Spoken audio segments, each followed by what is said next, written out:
Hey there, welcome back to No Pants Profits. My name is Richard, and today I'm in Skagway, Alaska. And the number one recommended thing by the cruise ships, by the tour guides, by everything, is to take the train in Skagway. The White Pass and Yukon route, which goes all the way over to Canada. The only road in and out of Skagway goes to Canada.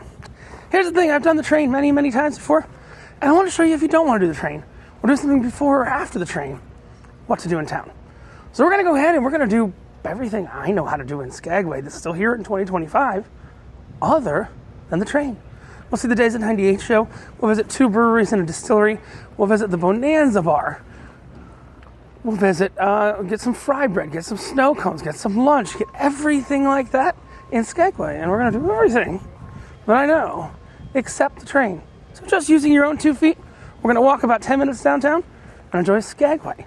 So come along with me as we see what to do other than the White Pass and Yukon route in Skagway, Alaska when you come around your cruise, because you really wouldn't come here any other time unless you were driving down here from the Yukon in Canada. I guess that's the thing. Stick around and you'll see what to do in Skagway. Now, one of the things you can do that we're not going to do today is the streetcar tour. Pretty much everywhere that goes you can walk, but there is a streetcar tour that tells you a bit of the history. I would recommend seeing the history in the Days of 98 show instead, which is something we will take a look at a little bit later today. I think we're going to do probably the 12:30 or the 2:30 show, the Days of 98, but this is all actually a national historic park. It's got forest rangers and everything like that. We're going to go ahead and try and sign up for a tour of Soapy Smith's Tavern later, but this is a National Historic Park. Now, it is the Klondike Gold Rush National Park, and half of it's actually in Seattle, because Seattle kind of started all this. That's kind of the interesting thing, is I actually went to visit the one in Seattle. Should be a video a couple days before this of the one that was in Seattle, but I went to go see that, and that's how they got the people to come out to Skagway. And the nice thing about the national parks is, as of July 2025, gotta say this, they're free for anyone. Not just Americans, just anyone that's there. These national parks are completely free for anyone to visit. Yes, there's a lot of souvenir shops and stuff like that. The only thing I gotta pick up is some moose antlers. My mom loves getting the dogs some moose antlers to chew on. They're called Moosey Chews. So she's a big fan of that.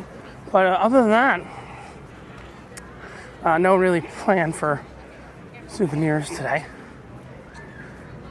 You see Alaska Geographic. This is the official partner of the national parks. That is their books, souvenirs, and other stuff like that they've got. But we're going to go over first.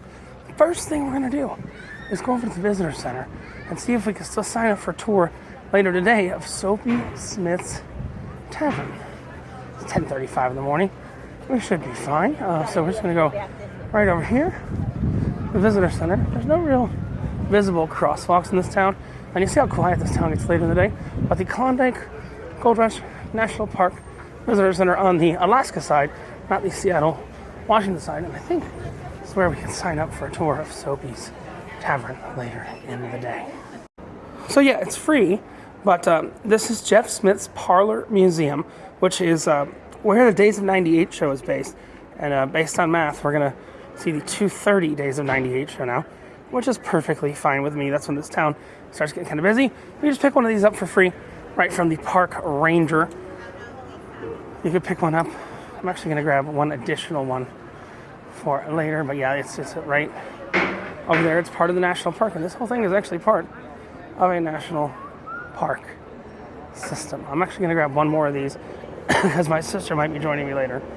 So we grab one more, and then we will continue on with our tour. Skagway, and it's kind of funny. Firearms prohibited. This town was filled with firearms. That's all I'm saying. Now you got an old brothel right here called the Red Onion Saloon, which we'll definitely go ahead and we'll visit that later today. We'll do the brothel tour and have some of their beer, but for right now, I'm feeling a little sprucey. You might say, what do I mean? I feel like we need to go get some spruce tip beer over at the Klondike Brewing Company. Now, this is a brewery, so it falls into Alaskan brewery law, meaning that they can only serve you 36 ounces worth of beer per day. So we'll go get our 36 ounces of Spruce Tip beer, and then we will continue on down the street. I will tell you, the one thing I'm undecided on right now is lunch.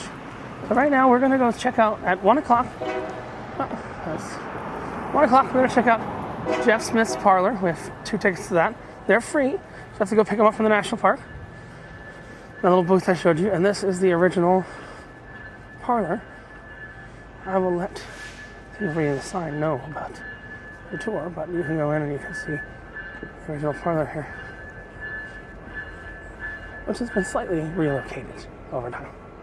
All right, and in my yearly pilgrimage here, we always go to the Klondike Brewing Company because they've got Spruce Tip beer. Remember, this is open 11 a.m. Oh no, we're here 20 minutes early. We'll have to go somewhere else and come back because we're here early. Aww. So we'll come in 20 minutes. Yeah, one opens at 10, and the others open at 11. Oh, this is what the hell? Internet. Oh, I don't know about this. Looks like an Old West internet place. Okay, 1 hour. Okay, $5. Not $200. Not $500. There we go. Money transfer closed for season. Looks like the crew member store did not survive this year. We're gonna hopefully find some new gems this year, like whatever this is. It's a car rental shop. Weird. Very weird. Very, very weird. It's like a little moose stop market. Hello. I've never seen this place before. New. This year at least. Moose stop market. Interesting. It's like a little grocery store for tourists. We're just going to kill some time over here for 20 minutes. Oh my god! It's a gas station. That's what this is. That's why I've never seen it before. I don't usually chase down gas stations. I'm trying to think of some other places to go right now while we wait.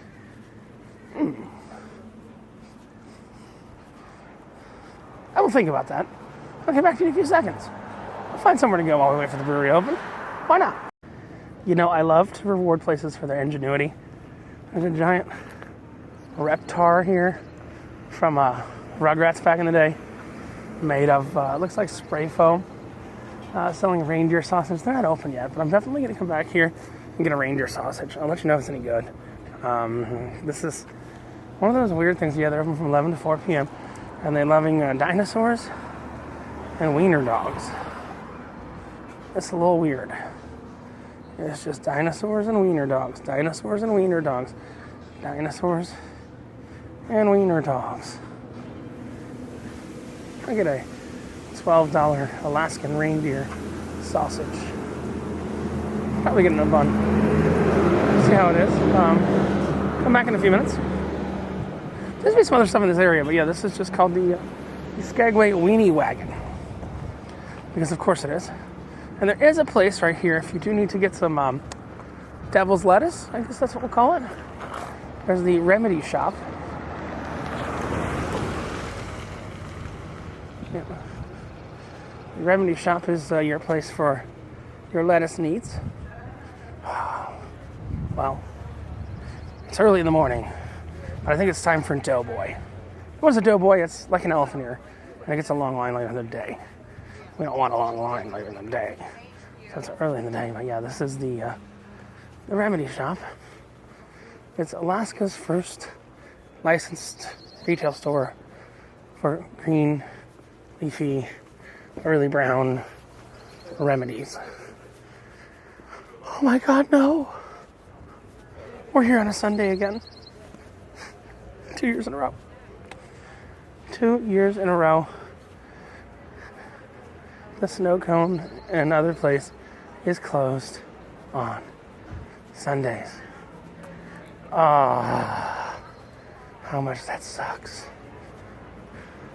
Alaska Fry Bread, which has the snow cones and the Doughboys. I remember from last year. Yep. closed Sunday. Last year I came on Sunday too. It's the best, but it's always closed Sunday. We were so sad. It's always closed Sunday. That's all I'm saying.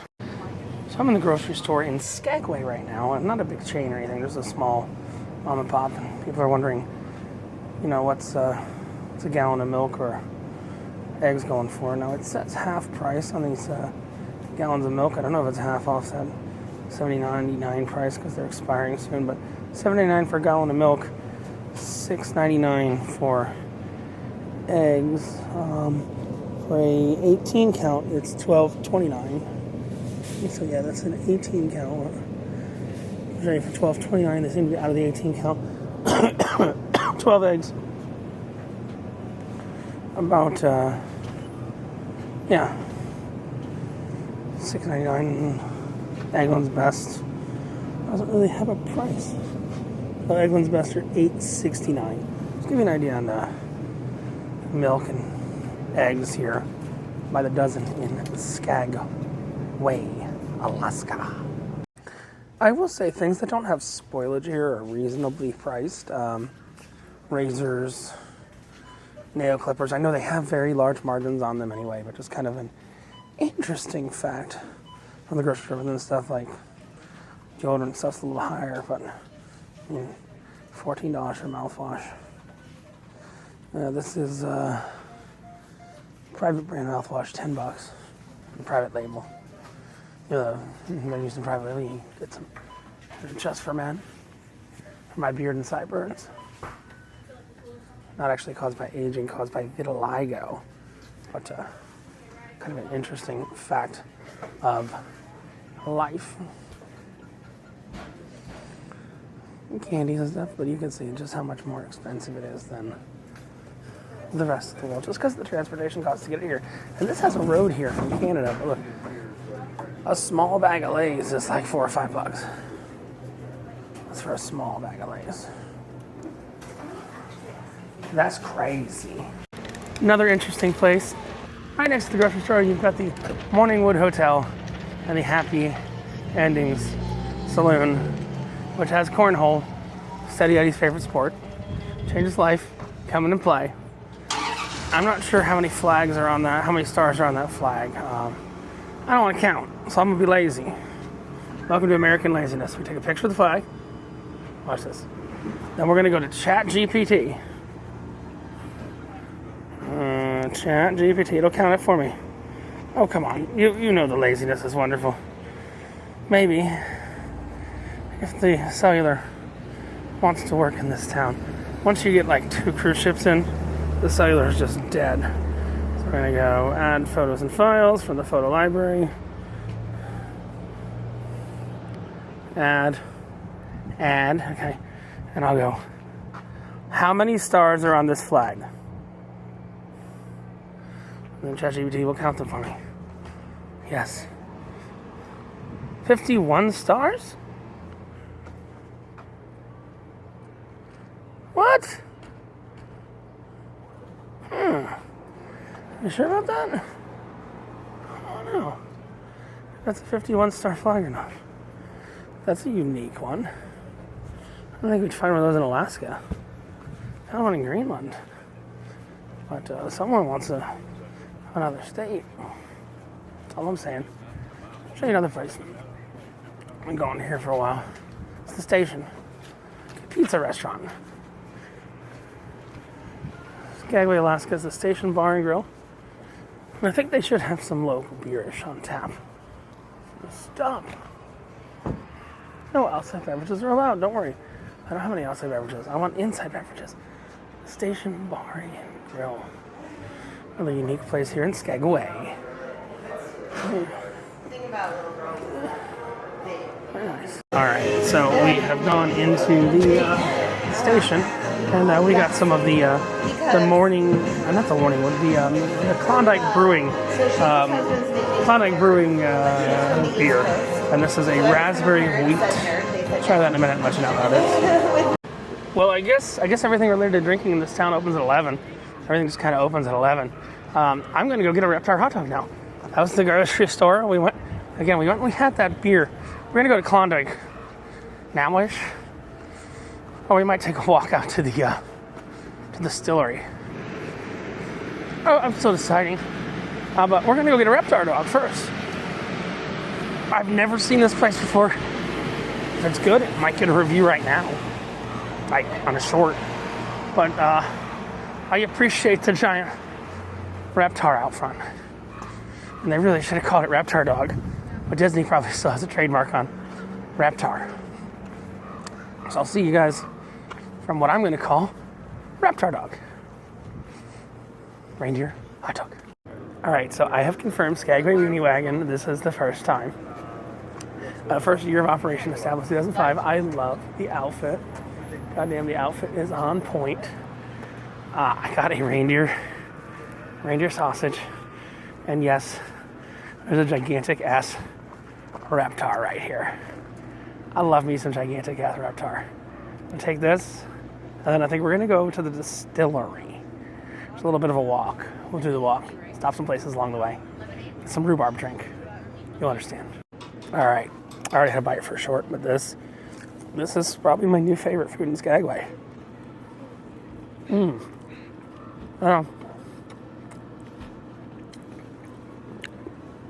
Reindeer sausage, grilled onions.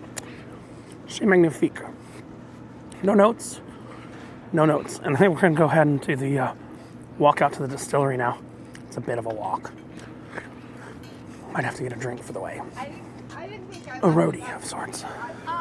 Yeah, I highly recommend Skagway Weenie Wagon. Established this year. Pretty cool. Alright, so I ran into some people from the boat and wound up coming and getting the Spruce Tip Ale from the other brewery before we make it to the brewery. So I wound up getting the Spruce Tip before anything else. But it's a very good beer. And to finish it off, have some people here, they'll cover the... And I'm going to go ahead and go out. I'm going to make it to the distillery now. And I'll come back here later. But the Spruce Tip is from, not Klondike, it's from, who's it from? It's from somewhere else. Hold on, check on the menu. The Whipsaw Spruce Tip Ale is from Klondike Brewing. That's the one. There's two. There's Klondike Brewing and there's Skagway Brewing Company. We will check them both out later. What we're going to do now is we're going to head to Skagway Spirits Distilling. So we'll head there in just a moment.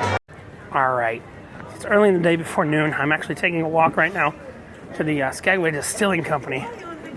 But I'm going to go see it if we can go over to Cone Company before the line gets too long. This is the ice cream shop. Oh, come on. Okay, good, it's open. Like, don't tell me it's closed. This is the ice cream shop. Cone Company. Usually there's a line out the door, around the damn corner. I'm going to get me some ice cream to walk to the distillery with. Oh my God, it's dead. What happened? Oh no, this is my favorite. Let's see. Alright. Let me get some mint chocolate chip. Usually there's a crazy line here. Alright. Looks like Tillamook ice cream. Alright, so I just got some peppermint ice cream from Cone and Company to keep me company on my little walk. Like a 10-minute walk out of town to go to Skagway Spirits Distilling Company. We got some weird places to go later here. There's like a rock shop, stuff like that. We're going to have to check out some other places later, but we've only got a very short period of time to get out of town and back into town. So out of town meaning out of the main downtown area, back into the main downtown area before we got to go check out Soapy Smith's Tavern. Also, a little fun fact, Wells Fargo was a really big bank here because all the stagecoaches you saw in the Old West, yeah, those were Wells Fargo. So Wells Fargo is a pretty big deal out here. We're headed outside of town to Skagway Spirits. Try some spirits on the edge of Skagway. So yes, you do leave the protected area of town to go to where you need to go. All right, so we have made it to Skagway Spirits Distillery, home of the only stoplight in Skagway. For some reason, there's a Diebold after-hour depository. Well, you can actually fit envelopes in that one if you wanted to, but we're going to jump in to the Skagway Distillery and have some stuff from there. From the Skagway Spirits Distillery. Let's see how it is. All right, so Skagway Spirits has vodka and gin. They do, again, I just learned they have some whiskey they're working on, but you know how that works. That takes a couple years. Got a couple years here. Pretty small on the outskirts of town. Not a bad thing. And they got a whole bunch of different cocktails. Oh my God. That's the still right there? That's the whole thing? Mm-hmm. That's amazing. That's the whole operation. A lot comes out of that little still. So I got the key lime pie with pineapple and coconut. So it in theory, it's going to be more like a pina colada, but no, probably not. I don't know. And that's got rum in it, or, yeah. No, not rum. That's got vodka in it. Yeah, sorry. I've got rum on the brain for some reason, yeah. This summertime. That's got vodka in it. Yeah, that's where the other cruise ships go. They go down into the Caribbean where they have rum. Here it's vodka and gin. If you make anything else, it's just a little bonus. But that's what you're supposed to make if you're a distillery up in Alaska. It's vodka and gin. So they have a vodka and a gin and a house-made almond sour. That ain't me, dog. House-made almond sour. That's a little weird. All right, so the first drink we've got here is a key lime pie, which has pineapple and coconut. And I've had a sip of it already. It tastes like a key lime pie mixed with a pina colada. It's a good drink. It's a strong drink. Got a vodka based. But yeah. Cocktails. They got some specials. Let me see the normal stuff they have. I'm gonna grab one thing from the normal stuff too. Let's see, the rhubarb Collins. I'm not a huge fan of rhubarb, so I'm probably gonna stay away from that. Spruce Tip Tonic. Tips are harvested in early May. They make a spruce tip tea that's added to the gin and tonic to achieve a unique fresh flavor. Fireweed Cosmopolitan.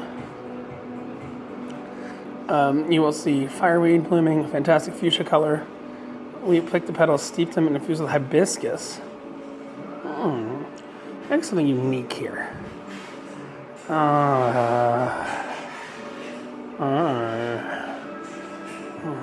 Which one is? Really just depends. If the Cosmo is vodka, which I think it is, we're gonna get that one. Oh no, Spruce Tip Tonic or Fireweed Cosmo. We'll have to do a little flip of the coin to see which one we get. The Alaskan twist on classic cocktails.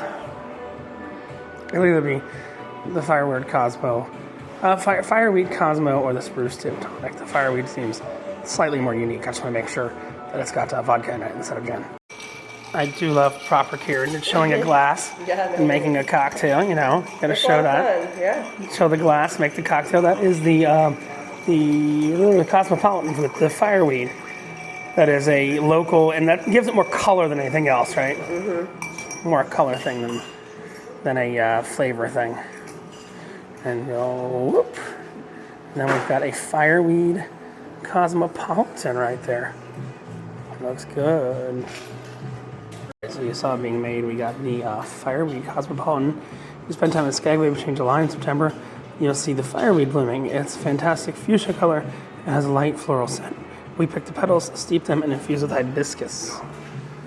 So that's the drink right there. Let us give it a try. Here we go. Ooh, that's good. I also point out there's a giant driftwood whale right there on the ceiling. This is a fun little FYI, giant driftwood whale. Hey, it works. Pretty good. Guess we'll stop. Got to go back into town to see Soapy Smith's Original Tavern now. So I'll see you over there in just a few minutes' time. All right. So back to town we go.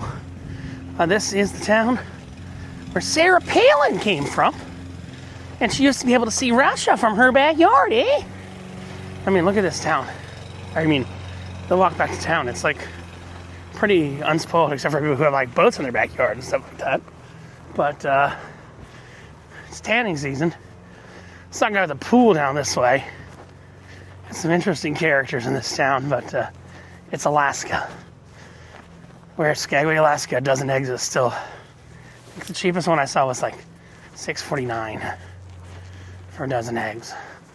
So you're like 50 cents plus an egg. Hey, look, trampoline. No, I'm not going to go injure myself on the trampoline. But yeah, we're just taking that walk back. I'll tell you, I'm not surprised I'm not seeing more of here. And they're pretty prominent if you look for them. I don't think we're too far north. There's not more starling dishes here. It's kind of an interesting factor of life. There's not more starling dishes up here.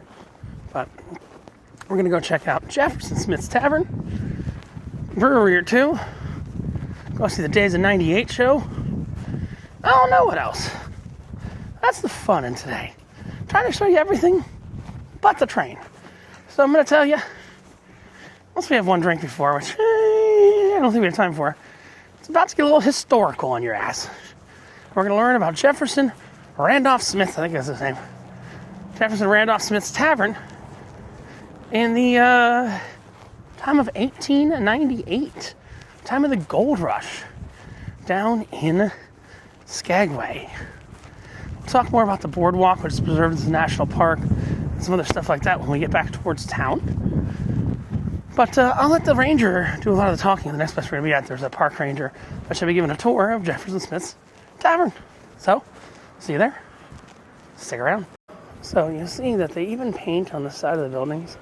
That is Soapy Smith and Frank Reed. It's the history of this town. So we're going to learn a little bit the history of Soapy Smith and Frank Reed. We're actually going to go to Frank Reed's original saloon. There's a place here we're going to get to a bit later. I think they have a show at 2:30 today. So we'll see. It's at what they call Chinese dentist time. 2:30. Yeah. The next event evolution. 2:30. The Days of 98 show with Soapy Smith. I see it every year. It's just kind of a rite of passage, per se, coming to Skagway. My traveling companion's never seen it before, so I can find her and drag her along, but at this point, who the hell knows?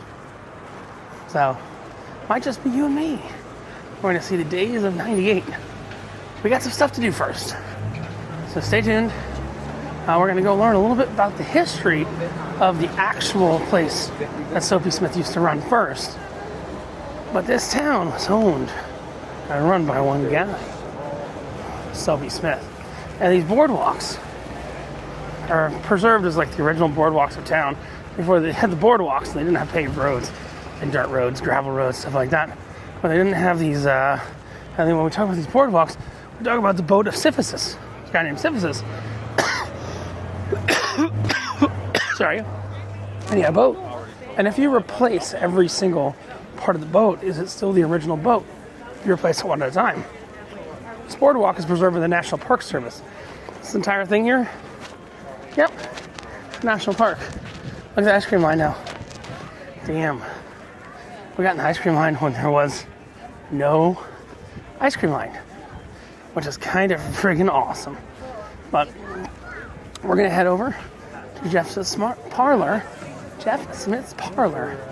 and check it out. Go by Bonanza. See if my traveling companion is coming along to see Jeff Smith's Parlor.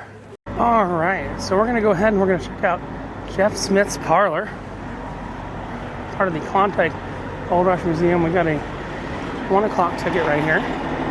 Well, they said 9:15 a.m., but they wrote 1 p.m. 1 p.m. tour. Yeah, tickets required for entry. Virtual tours are available, and you can actually see the actual parlor. You learn something a little different every time you come here. But this is what the actual parlor museum is like. You can see the robot and everything like that. Exhibits ahead tell the story and history of the cast of characters who made. Shared what you see today. You can even listen to portions of the original streetcar tour. So, let's go ahead. We'll use our ticket. National Park Ranger will be here in a minute. and we'll take a little tour. I guess for the first time ever, we're going through the front entrance. Never seen that before. Usually go through the back entrance, but the park rangers come in the front entrance. So she went in the front entrance and went and unlocked the back exit. Usually you go in the back. I think we're going to go to the front today. Never gone in that way. Always gone out that way. The tables, the bar. Please do not touch anything, even like the horseshoes on the wall, the pictures, the papers. They are all artifacts. We just ask that you don't touch them. We can maintain them, and they're as original of their condition as we can. Other than that, there is a distinct smell sometimes in the building. On warmer days, it's a little bit more noticeable. There is a door in the second room that you can exit out of real quickly. I will be closing the front door and locking it behind us to maintain our tour size, as we are full up today, which is lovely. So those are just things to keep in mind. If you also have a large backpack or bag, if you would set it down by the door, again, the front door will be locked, just so that way we have enough room to maneuver around all the artifacts without potentially knocking any off the wall. So I will take your tickets as you guys come in. This is the Jeff Smith Parlor. Welcome. I'll be talking for about 20 to 25 minutes. If for some reason it gets way longer than that, somebody please stop me, okay? We will move slowly through the building. Do not feel like you can't look at the rooms that we are in as I talk. I will not be offended, so please look around if you would like. There is lots of things in this building. I can't imagine seeing all of them in just 30 minutes, but sometimes you can. So feel free to move around. Other than that, if you do need to leave for any reason, again, the door in the second room is going to be your best bet. It will lock behind you, and I do ask that you do shut it all the way. It will slam. It's okay. Happens. The front door is a deadbolt. If for some reason you do need to exit that way, simply flip the bolt and you'll be fine. Yeah. Other than that, so I'm going to be talking about kind of the business of Skagway and how it progressed from the gold rush era to today. So Skagway was a boom town, yes, which means it popped up overnight, but it also means it could disappear into a ghost town overnight as well. Okay. Now, if you think of a boom town, what do you think was the first businesses to establish? Bars. Bars? Is that what you were going to say? What were you going to say? Supplies. You're right. Both bars, supplies, those types of things. Do you think the police was the first thing that they set up? No, right? Any lawmakers or government establishments like the Chamber of Commerce? No, right? So, these are not the first things that get established. It's more bars, more stores, more like day-to-day activities. So there was no law enforcement in boom towns, which means that it is a great spot for confidence men. Now, to understand why this Skagway as boom town was such a great spot for Soapy, also known as Jeff Smith, a confidence man, we should start at the beginning. So he was born in 1860, shortly before the Civil War. His family had been rich off of land and slaves before the Civil War, and did lose those after the conclusion of the Civil War in 1865. Now, they ended up moving to Texas and trying to run a hotel. This is where Soapy got his first job. He would go to the train station, and he would start spieling, right? So he would go and he'd say, hey, I have a really great hotel for you. It's clean, it's pretty. There's a talking parrot. Now I know we see talking parrots out all the time now, right? No. Not all the time? I got some. We live somewhere that we don't really have many talking parrots. No. Well, then you would probably go to this hotel, right? Just to see it? Yeah, probably. Right? So people would go see the hotel because there's a talking parrot. Soapy did such a good job promoting his hotel to all these new faces coming into the town that his family was able to make a living, right? Now, this is also the place where we might find confidence men, right? Now, who knows what confidence men are referred to today as? Con men. Con men, you're absolutely right. Con is short for confidence. So con men would play con games or bunco games. And they would also be at these train stations. So this is where we believe Soapy Smith got his first introduction to these bunco games, okay? Now, eventually, Soapy did grow up into an adult and then started traveling around and working as a con man, right? So he ended up in Denver. Does anybody know how the town of Denver got started? Do you know? Well, not really, but just What do saying. you think? I think that it's either that people, I know that like from the Mayflower and others, and like the first settlers there, Yeah. they voyaged in Yes. And it took a very long time to do that. It did. He's gonna keep going. That's okay. No, No so worries. just saying- I appreciate. I That's like that you're actually- answering the questions. That's actually where we live. So. You live in Denver. Yes. Oh my. So here's a fun fact about Denver that you can go home and tell everybody now.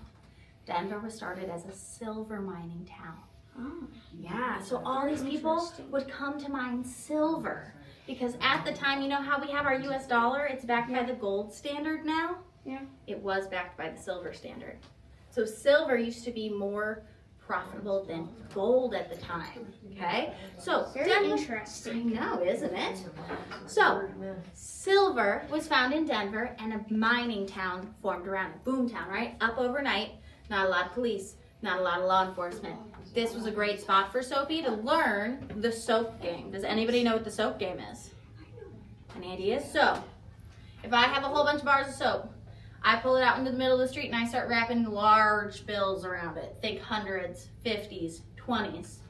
And then I start telling everybody I have all this money I want to give to you. And it's going to cost you $1 for a bar of soap and you might get the $100 bill. You might get the $20 bill, right? Are you going to take that chance for $1? That's a pretty good chance, right? Make a little extra money. This is the soap game. So he would wrap bills. Soapy Smith would stand in the street. He'd wrap large bills around bars of soap, put them back in their box, put them back in the pile, and then he'd start spieling. He'd say, hey, I have a wonderful prize for you. Give me $1 for a bar of soap, and you might win $100, right? That's a lot of money at this time. $1 was not cheap at this time, right? So, Yeah, it was since they are like $100. exactly. So he would sell soap. But the people who got the large bills, those were his friends.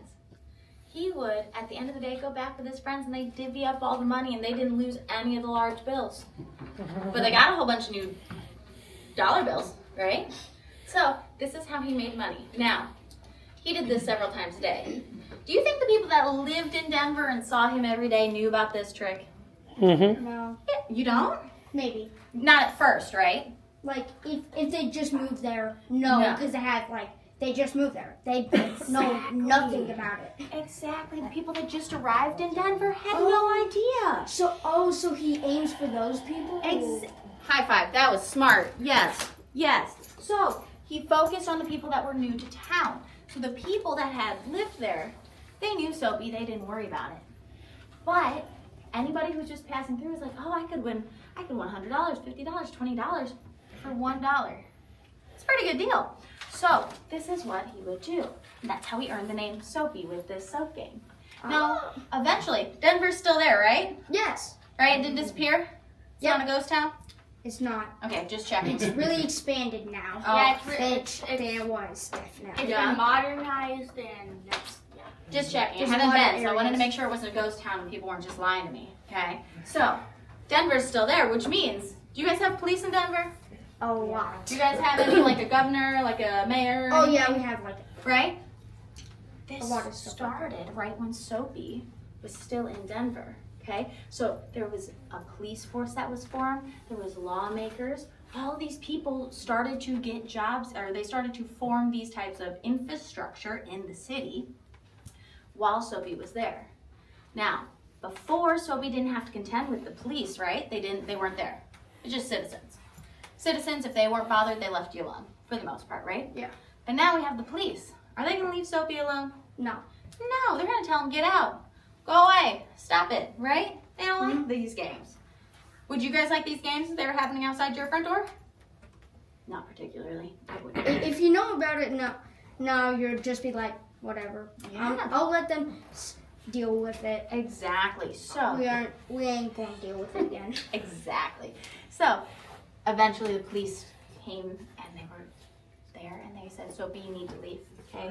Eventually Soapy did leave, but this is also around the time that we had the Panic of 1893. Does anybody know what the Panic of 1893 was? No? A depression. So who's heard of the Great Depression? Me. I remember studying it so much. Big issue, right? Panic of 1893 was a depression that was bigger than the Great Depression. It was caused by the abrupt switch from the silver standard backing the US dollar to the gold standard. abrupt. No warning, happened, okay? Now, all of a sudden these mining towns that were mining silver, not worth as much anymore. People weren't coming in to mine silver anymore. So we decided at this point, it's time to move on, right? Now, 3 years later, 1897. 3 years later, okay? 6, sorry. Gold was found in the Klondike. So all these people that have been poor, that are dying in the streets, that don't have food, they hear about this and they come running to the Klondike. Skagway is the best spot to stop to get to the Klondike. It's the shortest distance. It's the cheapest. It just costs the most manual labor, right? You're hiking over the Chilkoot, you're hiking over the White Pass, okay? So, Skagway is the perfect boom town to start, okay? Soapy realizes this, and he stops in Skagway with some of his lieutenants, right? Because at this point, he got used to paying off the police for a little while in Denver when they were still a small police force. As they got bigger, it's a lot harder. You can only pay off so many police officers. But he got used to that, so he came into Skagway. There's no police. There's one U.S. Marshal, and he's not in Skagway. He's over 10 miles north in Dyea. He's not here, so he can't do anything. So Soapy brings his lieutenants here. He brings some of his gang members here, and he starts his games again. He starts saloons, parlors, bars, right? He even opens a couple of businesses. Now, some of these businesses are reliable packers, which sounds like a good place to go if you're going to be packing over the Chilkoot or the White Pass, right? Yep. Do you want to carry all that stuff by yourself? Nope. No, I don't. Not at all. Now, you go into Reliable Packers and you talk to the clerk, and he's so nice and so helpful. He's going to get you a great deal. He's going to help you with all of your cargo. He's going to get you over the pass, right? However, somebody comes running in and grabs your money, steals all your money, it's gone. What you going to do? First, that clerk was so helpful, but you don't have money to pay him, so you can't get any help taking your stuff over the pass. Now you also don't have money to pay the wharf fare, because all your stuff, all of your belongings, all your tons of goods are on the wharf, but you have to pay for it to stay there. You don't have that money, so you lose your supplies or you move your supplies. So, thing is, the clerk and the robber, they're in Soapy's gang. They know what's going on, and they set you up to steal your money, okay? But you don't know this. You just know that the robber stole your money. You don't know about the clerk. You don't realize he's not doing any actual legitimate business. But at the end of the day, they divvy up the money with Soapy. So, what are you going to do? You talk to your friend you met on the boat. He said, go talk to Soapy Smith, right? Soapy Smith is going to help you out. Because Soapy wasn't in the parlor. Soapy wasn't at Reliable Packers. He wasn't the one that robbed your money. So you're going to go talk to Soapy. And he's going to tell you that he understands. He's going to help you get back home. He's going to give you just enough money to get on a ship back to wherever you came from. So Soapy liked to only fleece the fools, as he put it. If you were foolish enough to lose your money, he was just making sure that your mother got you back home nice and safe and sound, right? Sounds like a good deal. Maybe, maybe not. But he also had other businesses like the telegraph office. That was not actually a telegraph office. There was no line for a telegraph in Skagway. There was a line that went up over the building and out into the harbor, and then ended abruptly. Nobody knew that. So you'd pay $5 for your telegraph to be sent to let your mom, your dad, your family know you were safe. In 3 hours, you'd get a reply. They were so happy. But they needed more money. They needed you to send them money. Your family down in the lower 48 states needed you to send them money because they were flat broke. So you send them money.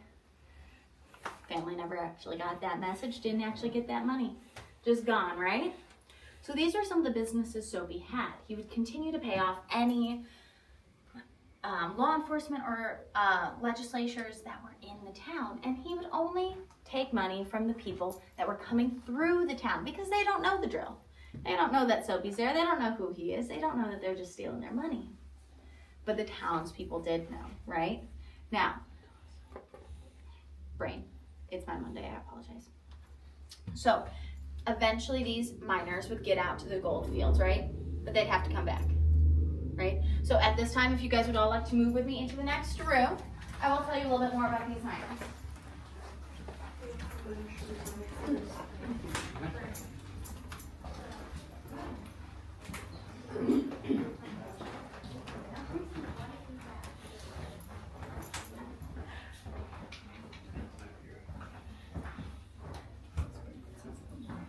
And everybody will have time at the end also to just wander as you're at your leisure. Making sure we have most everybody. Awesome. So these miners would have to come back through, right? And they would have to come back to Skagway to get home. Now, they may have ran into Soapy the first time, they may not have. But Soapy's still here. After they come back with all of their gold, who thinks Soapy Smith and his gang are leaving these miners that bring bags of gold alone? No one, right?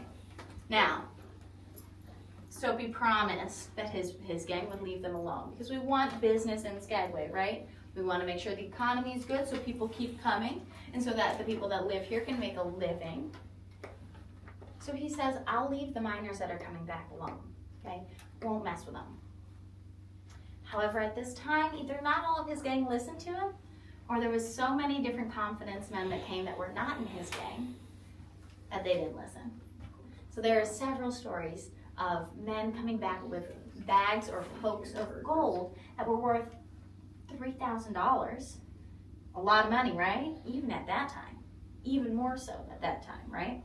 Now, they would lose their money. Soapy would say he didn't have it. They never got it back. Do you think the townspeople liked this?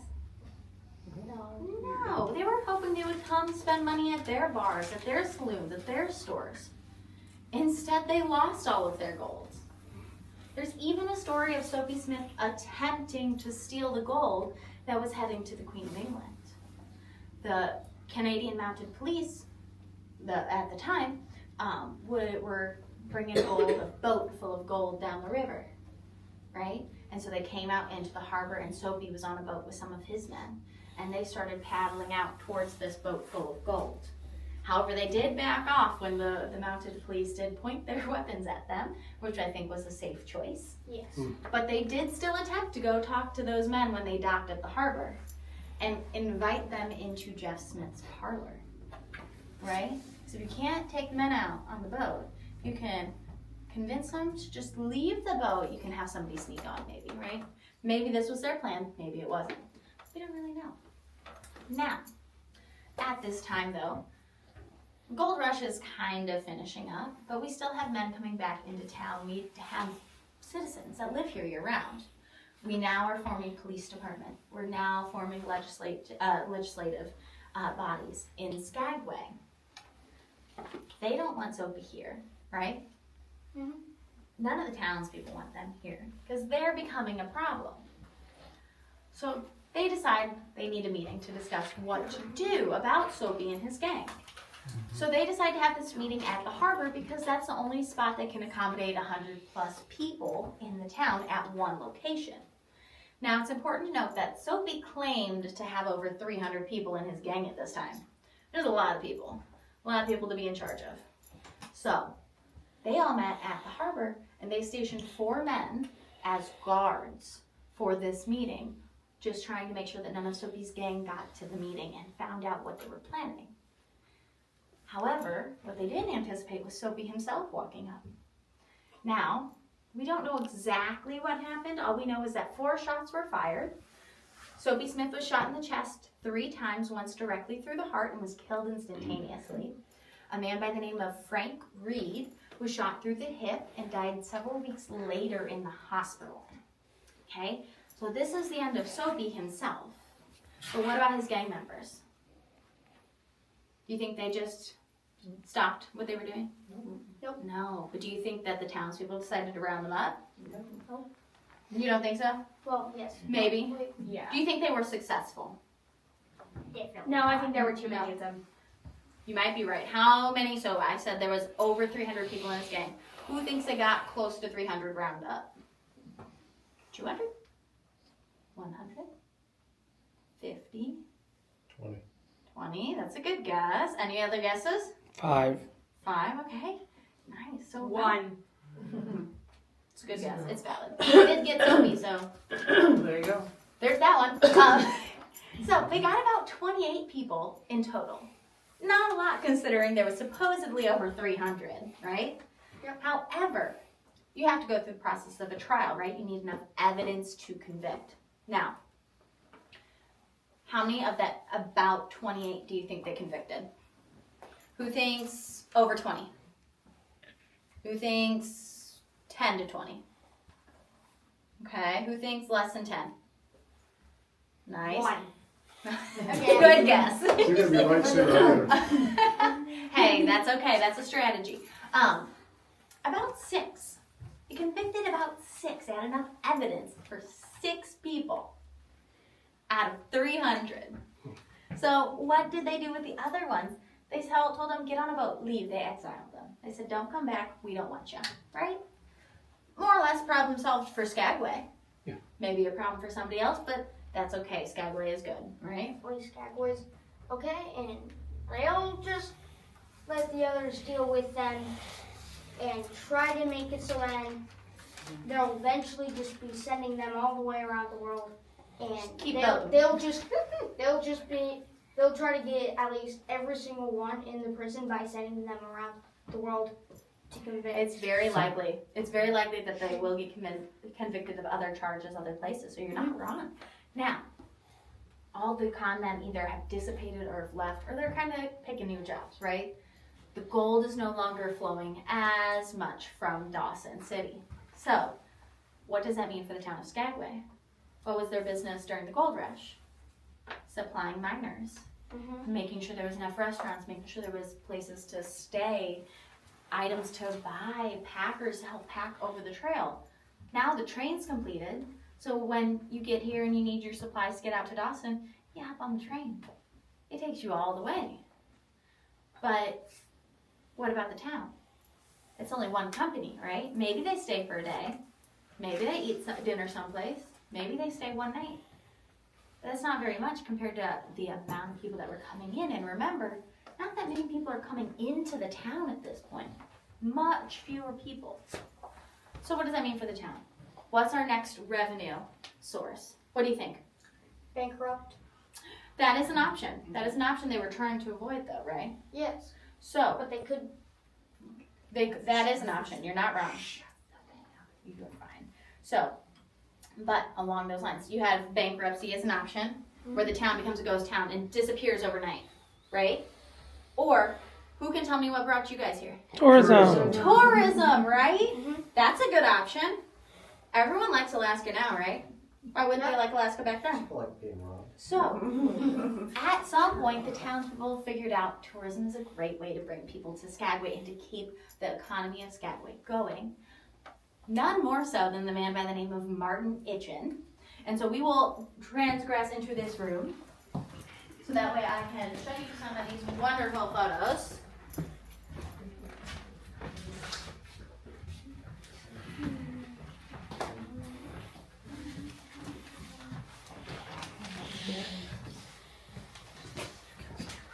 All right, my friends. So, I think we have a couple more. Come on in.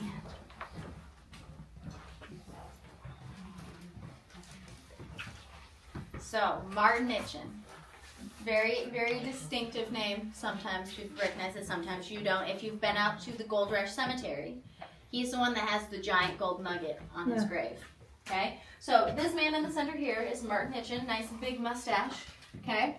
He promoted Skagway's tourism industry so much. Okay? He started a streetcar touring company and ended up buying Jeff Smith's parlor that we're in today. He's the one that turned it into a museum initially and promoted Skagway so well that he got asked down to Hollywood to meet some of the famous actors and actresses at the time, and including this lovely picture over here of him and Mae West. I know you guys will not know who that is, but she was really famous at the time, I promise, okay? So Itchen did a wonderful job promoting tourism in Skagway, so much so that it has grown to what it is today. Now, eventually after Itchen passed away, it went to a man by the name of George Rapuzzi for quite some time. And in about after his death, and several years later, the building was left vacant for about 20 years. In 2008, 2007, the Rasmussen Foundation purchased the building from the Rapuzzi family and donated it the year later to the National Park Service. It took 8 years to set this building up as you see it today. Wow. But we still invite all the new faces to come in and check it out. and we still promote tourism here today in Skagway. So all the way from minding the miners, as we sometimes say, making a profit off the miners that were coming for the gold in Skagway, we now promote tourism. We want everyone to come see this lovely, beautiful place and learn about the amazing history of Skagway. A lot of it due to Martin Itchen's influence on promoting Skagway to the lower 48 states. So at this time, if you guys have any questions, please let me know. If you guys would also like to wander around, you are free to do so as well. Just exit through that second door in the second room when you're ready. So, At what point did the spelling of the town change from the Skagway to Skagway? so that's actually a really good question. Skagway is actually the Tlingit word for the area. Okay. So I do not, and I am not 100% sure, I don't know for a fact that they had any written language.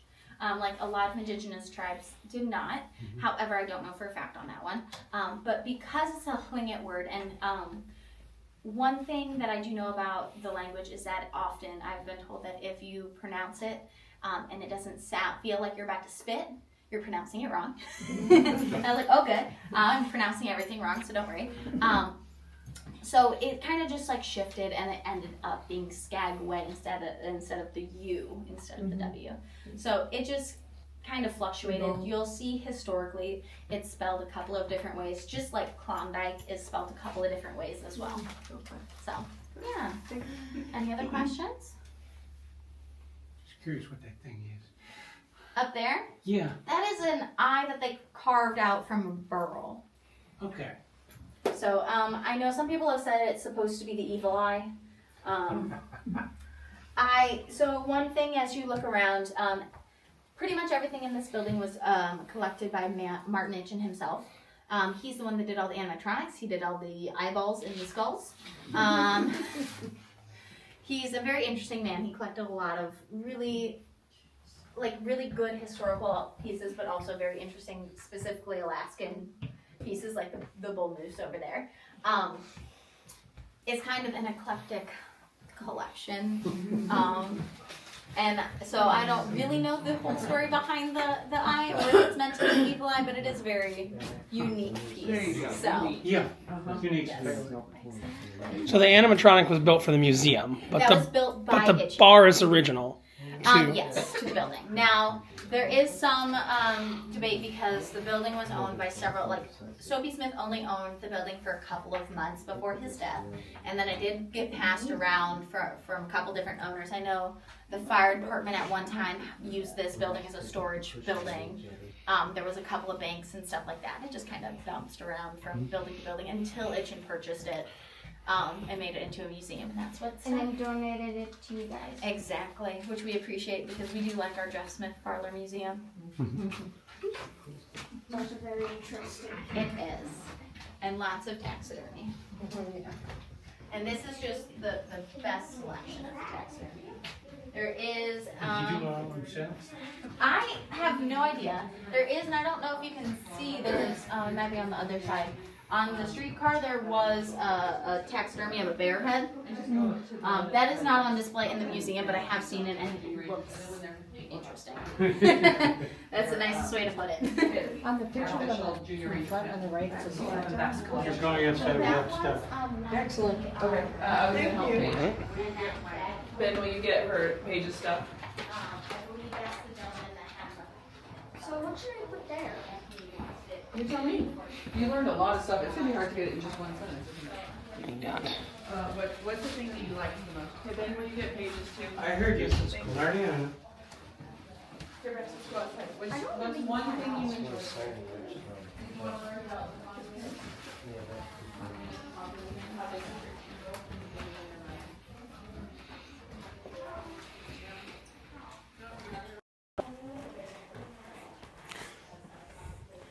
And that's the old animatronic of Jeff Smith that when you open the door, he would raise his glass. So we're going to go check out a little bit more of the Days of 98 show, which is a more dramatic retelling of this in about an hour's time. Stick around. All right, so we are over here at the Klondike Brewing Company. And we got a brewer's flight, which has OG, their original lager, Mountain Brew, New Zealand Pilsner, Chichaco, which is the Amber Lager, and 40 Mile, which is a German-style short beer. You see, or the wheat ale that we had earlier. Yeah, that's that's not there. The Whipsaw Spruce Ale is not on any of the flights, which is interesting. But I think we had the Spruce Ale at the Bonanza earlier. So let's go ahead. We have OG, Original Gangster. It's a Southeast Klondike Original.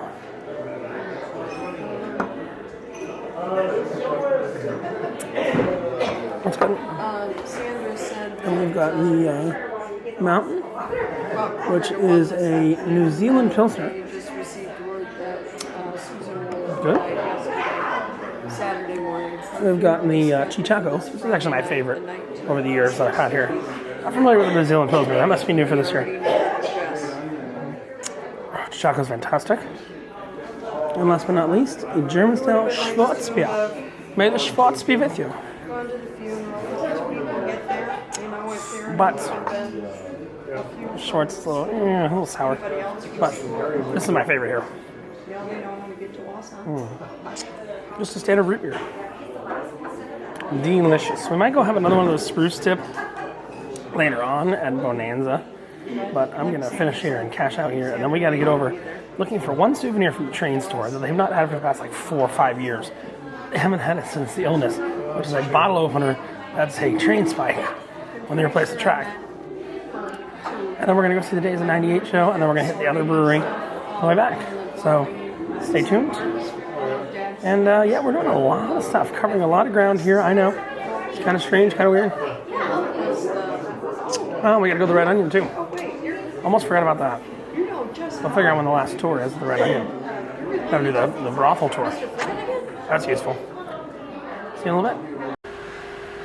Really cool gift idea and something you can't really get anymore. Before the illness, let's just call it that, you used to be able to get train spike bottle openers that were made from the train spikes from the White Pass and Yukon route train. That was like the one train-like thing. And I don't know where mine went at some point in the past. It disappeared. So, yeah, kind of sucks. But no train spike bottle openers. But we're going to go ahead and we're going to check out the Days of 98 show. We got 15 minutes to get somewhere. That'll take 5 minutes to get there. Which it tells, you saw the story from the National Park woman about Soapy Smith. It tells the story of Soapy Smith. And we're going to jump down and see that story. So I see it every year. They get different actors in every year. I think it's the longest running, continually running show in the world. I think. I'll look that up. There's some random claim to fame. So it's called the Days of 98 show. It's in the Fraternity of Eagles, which is down here. And also, people don't know how to walk. But yeah, most of this road is pretty open to pedestrian traffic. So I'll jump down. The Days of 98 show. See what else down here still might be open. And then we'll circle back. We got one more brewery and the Red Onion Saloon to visit. So, stay tuned. All right, so we're gonna go see the Days of 98 show. I'll bring you in some, not the whole thing, but some photos and videos of what's going on. Because it says photos and videos welcome. And they have this nice little non-obtrusive camera that I can use that doesn't really bother anybody too much. So we'll set off to the side. And we'll take some shots from the side. I'll leave that right here. And bring you some of the show. Stick around. Live piano here. The Days of 98 show.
up, you dreamers, and listen to me.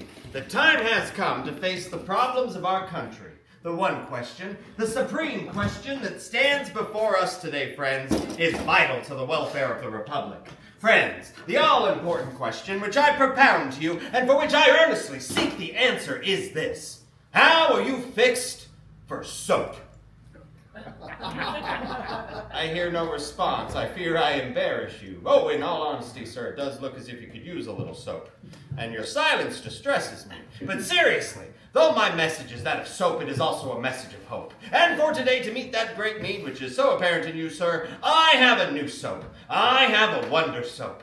Here is the finest cleansing agent ever brought forth by man's scientific ingenuity. The fruit of many weary months of research and experiment in my own laboratory. Use my soap upon your skin, and it will glow like the moon. Your face will shine with the radiance of 1,000 candles. Is that bald spot growing, sir? Use my soap, and the patriarchal locks once more will adorn your brow. Your hair turning gray? Use my soap, and to those silver threads will return the pristine glory of youth. Does your conscience keep you tossing and sleepless in the silent watches of the night? Use my soap and wash those sins away. Say hallelujah. Hallelujah. Yeah, perhaps this glorious opportunity to purify body and soul should be enough. But today, I'm offering you far more than that. On this day of all days, as an introduction only, I'm giving, that's right, friends, giving enormous cash prizes to those upon whose shoulders the goddess of luck has chosen to perch. Cleanliness is next to godliness. The feel of a good, crisp greenback in one's pocket is paradise itself. Now, I'm going to sell you these bars of soap today for 25 cents each. If you wish to purchase my soap alone, and there being any such among you, I will accept your quarter, and you will find it the best 2-bit investment you ever made. But if you've got some sporting blood, and you want to win one of these little green pieces of paper with the big numbers on them, ranging up to $100, I'll sell you a bar of soap from these that I have already wrapped, for the ridiculous price of $5, and you will have the privilege of choosing your own package. Now, if you have been watching me as closely as I hope you have, you should find it very simple to choose a package wrapped in real money. And the first person up has the best chance of winning. Now, who's going to be first? Who's going to take a chance on winning $100, $50, or even such small change as a $20 bill, all for $5? Think of it, friends. You land that $100 bill and you make a 2,000% profit on your investment. What? No answer from the great unwashed? You amaze me. I am astounded. But I understand. You want proof. Proof that I'm willing to give you something for nothing in order to prove the miraculous qualities of my soap. Well, very well. So be it. The customer is always right, and I aim to please. So listen carefully. If there's anyone sitting here now that can show me a $10 bill, I'll give you a 10 back. Free. Oh, very good, sir. There is your 10, and here is mine. Now go ahead, take your dime. You win, I lose, and I ask for no sympathy. I always pay my debts, and I keep my word. I said a 10 for a peek at a 10, and that gave it to you, didn't I? I certainly did. Now remember, friends, the first person up has the best chance of winning that $100 bill. Now who's going to be first? Run up there. And now, folks, welcome to the stage, the lady of the house. Well, the madam, really. The bedazzling Belle Davenport. That's right Afternoon, Jeff. And the gal with the dangerous curves no one wants to avoid. Oh, that's me. The hardest working girl around, and I do mean working girl. The delicacy of the house. The sensational squirrel tooth Alice. You're gonna love this. Well, hi there, handsome. Nice to see you again. Oh, don't you just love a repeat customer, Belle? I love any customer that's got a little gold left in their poke, Alice. Now, come on, it's showtime. Start us off with a big round of applause for the fastest fingers in the north, Theodore Von Hoosen. Hey, Betty. This one's for you, Poopsie. Mwah. I've been working real hard on this next number just for you, Poopsie Whoopsie. Mwah. Snooky Wookie. Mwah. Cutesy Dallas. Wait!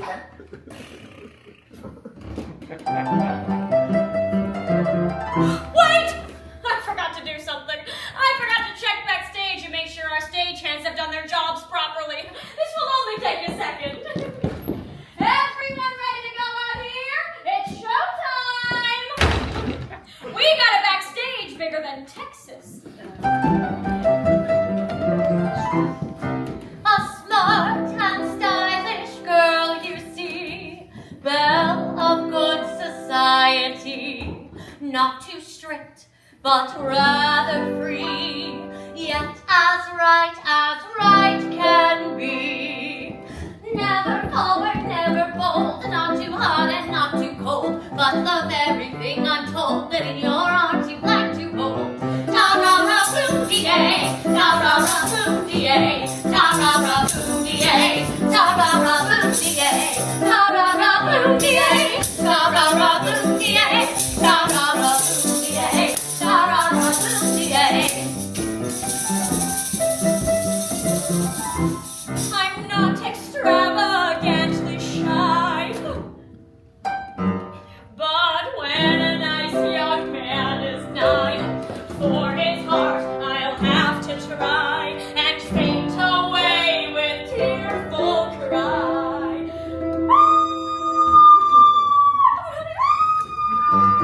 When young man in haste will support me round the waist, and don't come to while thus embraced, to love my lips he steals a taste. Ta-ra-ra-boom-dee-ay, ta-ra-ra-boom-dee-ay, ta-ra-ra-boom-dee-ay, ta-ra-ra-boom-dee-ay, ta-ra-ra-boom-dee-ay, ta-ra-ra-boom-dee-ay, ta-ra-ra-boom-dee-ay, ta-ra-ra-boom-dee-ay. We're two young maids of innocence, as long as you buy our pretense. We're one eternal big expense. You pay for what you get, my friends. Ere our verses we conclude, we'd like it known and understood. Though free as air, we're never rude. We're not too bad, we're always good. Sing along with us. Ta-ra-ra-boom-dee-ay, ta-ra-ra-boom-dee-ay, ta-ra-ra-boom-dee-ay, ta-ra-ra-boom-dee-ay, ta-ra-ra-boom-dee-ay, ta-ra-ra-boom-dee-ay, ta-ra-ra-boom-dee-ay, ta-ra-ra-boom-dee-ay.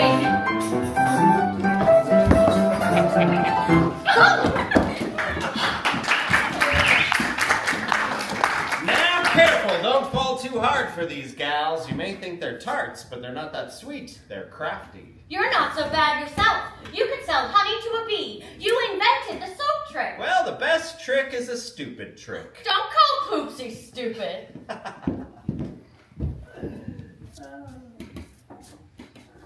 Now, I didn't invent the soap scheme, but I perfected it. Let me tell you how. Once one courageous individual, much like the friend that showed me the 10, once one courageous person was willing to give it a go, making their way through the crowd up to the Tripan Keister, they paid me their $5, chose a bar of soap, and unwrapping it produced, to the astonishment of the crowd, a $20 bill. Suddenly, another man struggled forward doing the same thing, but this time unwrapping a 50. But then, before anyone at all had time to think, a third man leapt on, reached inside that case, and this time pulled out a brand new crisp $100 bill, a C note. Hell, by now the crowd was in a frenzy, fighting their way to the front, crawling over each other, trying to buy a bar of soap. Of course, by the time the chaos died down and the crowd realized the most anyone had won was $1, me and my 3 associates, oh, you remember them, the 3 lucky winners? Well, the 4 of us had vanished down a nearby alleyway, leaving the crowd behind in a dazed and befuddled stupor. Slippery Soapy Smith. Soapy, the name stuck. But that was a long time ago back in Denver, back when I was just a common con man. Long before I came up here, perfected my skills, and became the not-so-common, uncrowned king of Skagway. Ladies and gentlemen, sourdoughs and chichacos, Mr. Jeff R. Smith proudly presents the dainty soubrette who has warmed the rose in the hearts of the Northland, Miss Belle Davenport. Let's hear it for Val.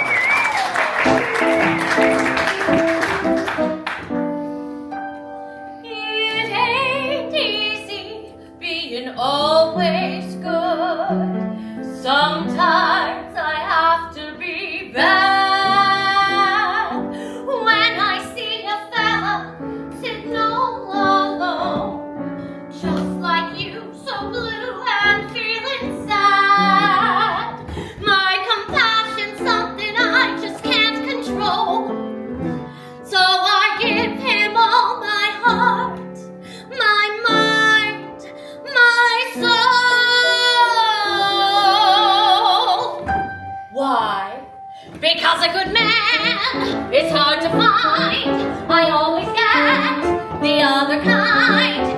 Just when you think that he is your pal, you'll look for him and find him fooling around some other gal. Then you rave, you even crave to see him laying in his grave. So if your man is nice, take my advice and hug him every morning, kiss him every night, give him plenty loving, treat him right. For a good man nowadays is hard to find. I have a question. Who here has a good man? All right, a few of you. How about this? Who here is a good man? Oh, honey, we all know that's not true.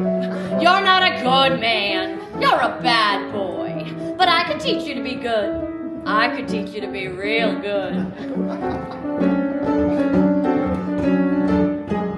So if your man is nice, take my advice and hug him every morning, kiss him every night, give him plenty loving, treat him right.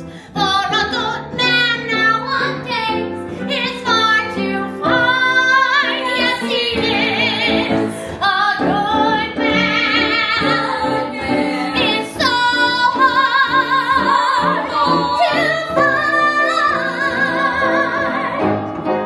I would hug him each morning and kiss him each night. For a good man these days is just so hard to find. That's my bell. You got it right with that number, Belle. A good man is hard to find. Oh, Alice, that's just a song. I'd wager there are plenty of happy couples in this very building.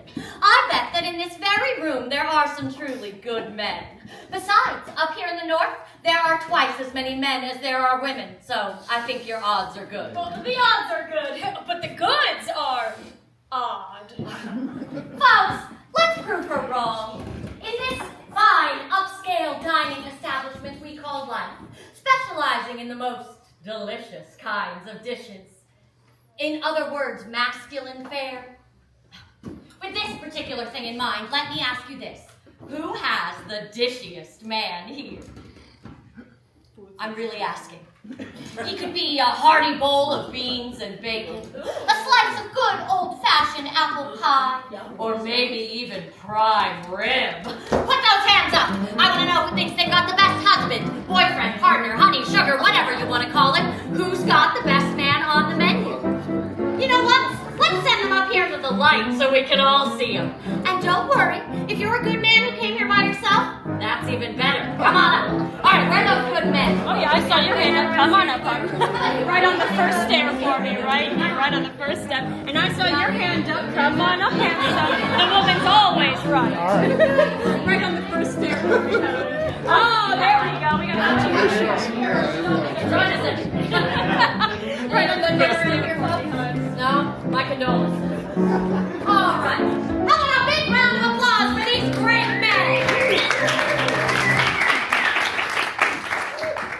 Nobody would call these men a snack. They're the whole meal. All right. You can all go back to your seats now. We're done with you. Except you, honey. I need your help for a minute. Come on up. Take a seat right here for me, would you? Now, you're on stage, so I think you need a little bit of a costume. darling, on you. It goes with your shirt and everything. There you go. All right, let's see. What else? Oh, you're going to want one of these. It's going to get hot in here. There you go, honey. And you're definitely going to want this. Oh, yes. Alice, do you have anything else you need him to hold? Oh, well, I got plenty he can hold. And we got a surprise for you, Poopsie. You ready, Teddy? Once again, folks, the sweetest pie, Miss Belle Davenport, and that dollop of a trollop, Miss Squirrel Tooth Alice. Upstairs, heaven waits for you. Upstairs, there's a dream come true. When it comes to loving, nothing compares to going upstairs. I hear you've been awfully good, doing what a good boy should. So put away your worries and cares, your boring day-to-day affairs, 'cause you and me, yes, we upstairs. Oh. Alice, call me Alice. When it comes to loving, I got away. Alice, Squirrel Tooth Alice. When all your skies are cloudy and gray, she'll make them all go away. What do you say? each step leads you closer to a paradise made just for you. So douse the light and say goodnight. And while you're at it, say your prayers. Squirrel Tooth Alice. Oh, yes, you and me, yes, we, sir, are going upstairs.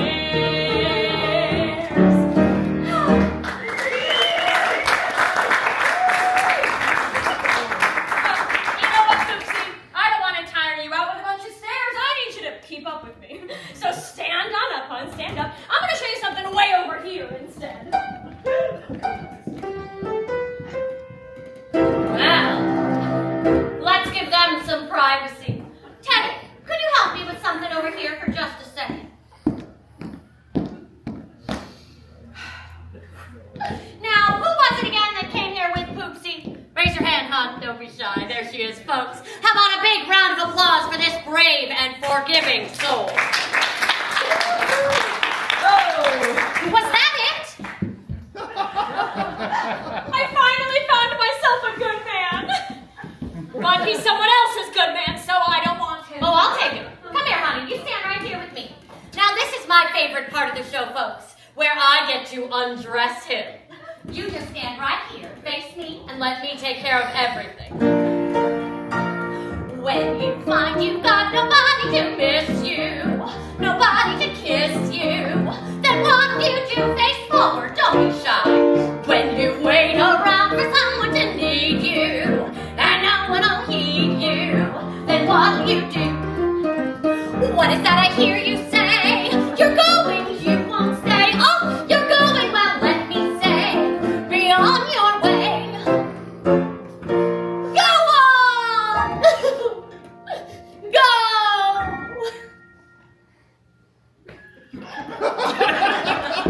But listen, don't come back because your place will be taken. And when you're forsaken, then what'll you do? What'll you do? Look around, honey. All right, I'm gonna send you back to your seat, but first, there's something we're all wondering. What's your name, hon? Jack. Jack? Well, thank you, Jack, for being a good man and a good sport. Everybody give it up for Jack one more time. Oh, Poopsie, I want another chance, but with someone else. You'll snag a man someday, Alice. Maybe they just need a little more liquid courage in them, huh? Men are all alike. Except for you, hon, you're different. I'm starting to get real sick of hanging around here. What do you got to complain about? You knew what you were getting yourself into when you made your way up here. Why'd you even come up here in the first place? I wanted the gold and I sought it. I scrabbled and mucked like a slave. Was it famine or scurvy? I fought it. I hurled my youth into a grave. I wanted the gold, and I got it. Came out with a fortune last fall. Yet somehow life's not what I thought it, and somehow the gold isn't all. No. Well, there's the land. Have you seen it? It's the cussedest land that I know. From the big, dizzy mountains that screen it to the deep, death-like valleys below. Some say God was tired when he made it. Some say it's a fine land to shun, maybe. But there's some as would trade it for no land on earth, and I'm one. You come to get rich, damn good reason. You feel like an exile at first. You hate it like hell for a season, then you are worse than the worst. It grips you, like some kinds of sinning. It twists you from foe to a friend. It seems it's been since the beginning. Seems it'll be to the end. I've stood in some mighty-mouthed hollow that's plumb full of hush to the brim. I've watched the big, husky sun wallow in crimson and gold and grow dim, till the moon sets, its pearly peaks gleaming, and the stars tumbled out neck and crop, and I thought to myself, I surely was dreaming. With the peace of the world piled on top, there's a land where the mountains are nameless and the rivers all run God knows where. There are lives that are erring and aimless and deaths that just hang by a hair. There are hardships that nobody reckons. There are valleys unpeopled and still. There's a land, oh, it beckons and beckons, and I want to go back, and I will. Ugh, they're making my money diminish. I'm sick of the taste of champagne. Thank God, when I'm skinned to a finish, I'll pike to the Yukon again and I'll fight. And you bet it's no sham fight, it's hell. I've been there before, and it's better than this by a damn sight. So for me, the Yukon once more.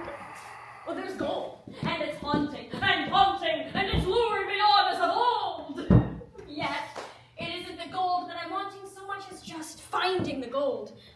It's the great, big, broad land way up yonder.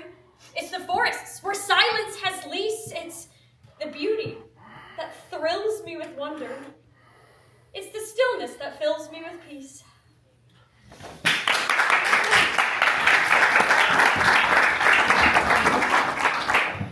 Oh, that Alice. Now she's just another foolish and lonely prospector who made their way up to Dawson City, the Paris of the North, up to the glittering goldfields of the Klondike.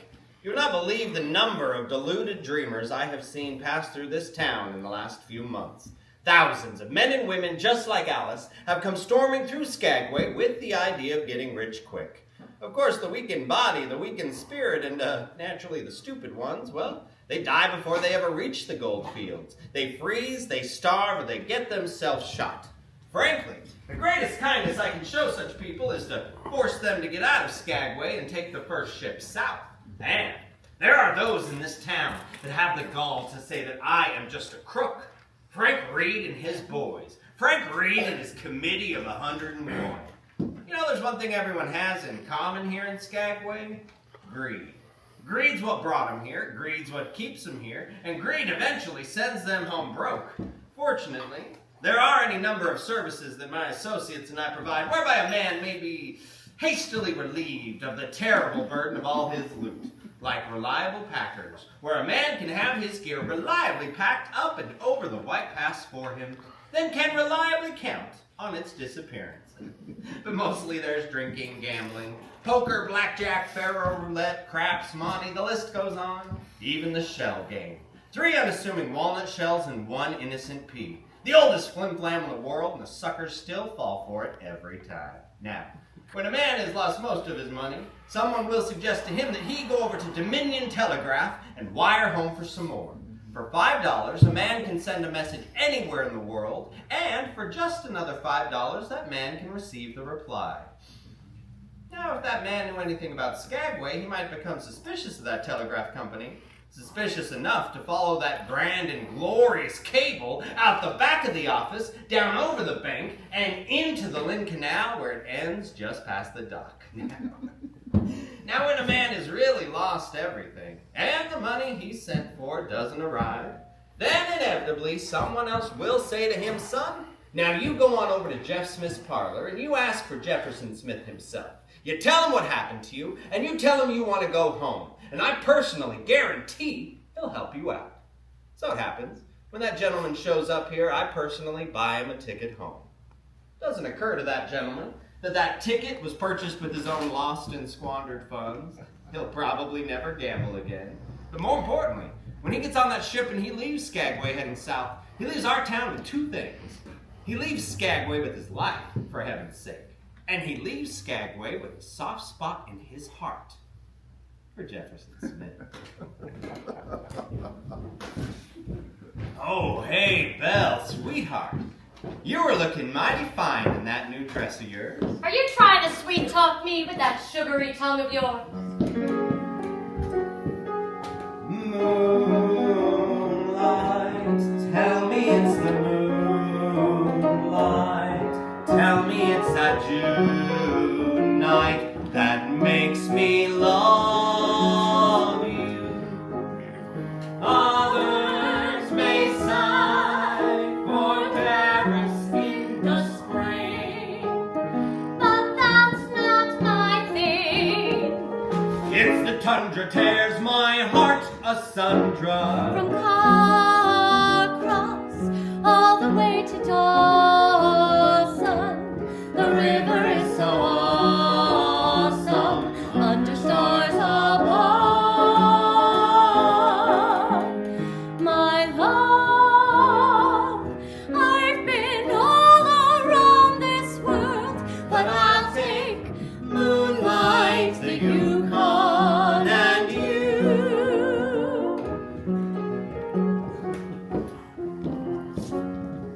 I know what's going on, Jeff. What? Down at Sylvester Hall. Please don't do anything foolish. My love, I've been all around this world, but I'll take Moonlight, the Yukon, and Moonlight, the Yukon, and Moonlight, the Yukon, and you.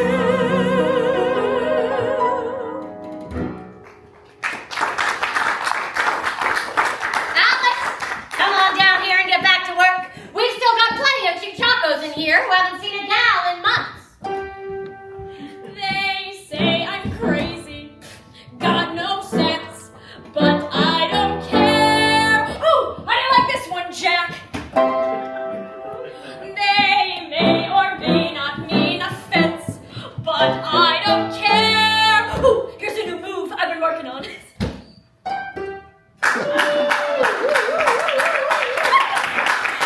see, I'm sort of independent. I'm my own superintendent. My star is on the ascendant. Yes.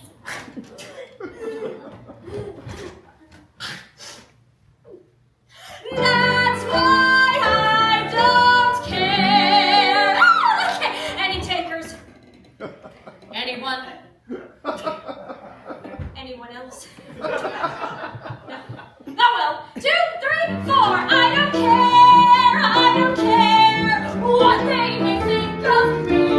I'm happy-go-lucky. They say that I'm lucky, so jolly and carefree. I don't care. I don't care if I do catch that mean and stony stare. Ow. It's your last chance, boys. If I'm never successful, it won't be distressful, 'cause I don't, everybody,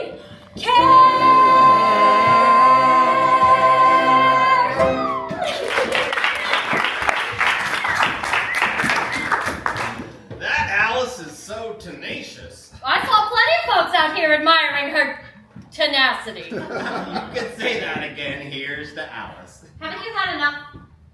This isn't like you, Jeff. All right.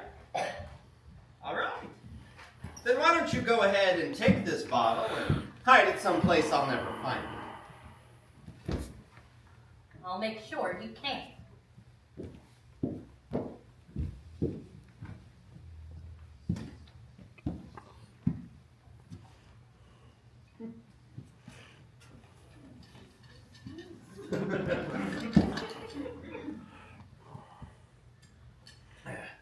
Now, she's just afraid I'll go down to that meeting and do something about that mob of morons. I mean, who does Frank Reed think he is? Trying to undermine the order I've established here? I've done more for Skagway. You know what I do for Skagway? Let me give you a good idea. Now, this incident started on the night of January 31st when a young local by the name of Andy McGrath slapped down a bill in payment for a drink. And John Fay, the bartender and bar owner, told him he could drink his change. Now that's a common enough practice here in Skagway with the Stampeders, but it's generally not used on townsfolk because it's bad for business. Well, McGrath demanded his change back, and Fay wouldn't give it to him. McGrath threatened to go out in the street and find the marshal. Fay told him that if he did that, he would shoot both of them when they came back through the door. Then Fay came around from behind the bar, picked McGrath up by the scruff of the neck, and threw him out of the saloon. Well, McGrath got real angry and then did just what he said he would. He went and found Deputy Marshal Rowan. The two men talked about it for a minute. Rowan agreed that McGrath deserved his change, and so the two men went running back over to the saloon, and as they came busting through those swinging doors, that slimy weasel of a bartender shot both of them. He shot them. Well, in no time, a lynch mob had formed, started combing the streets for Fay.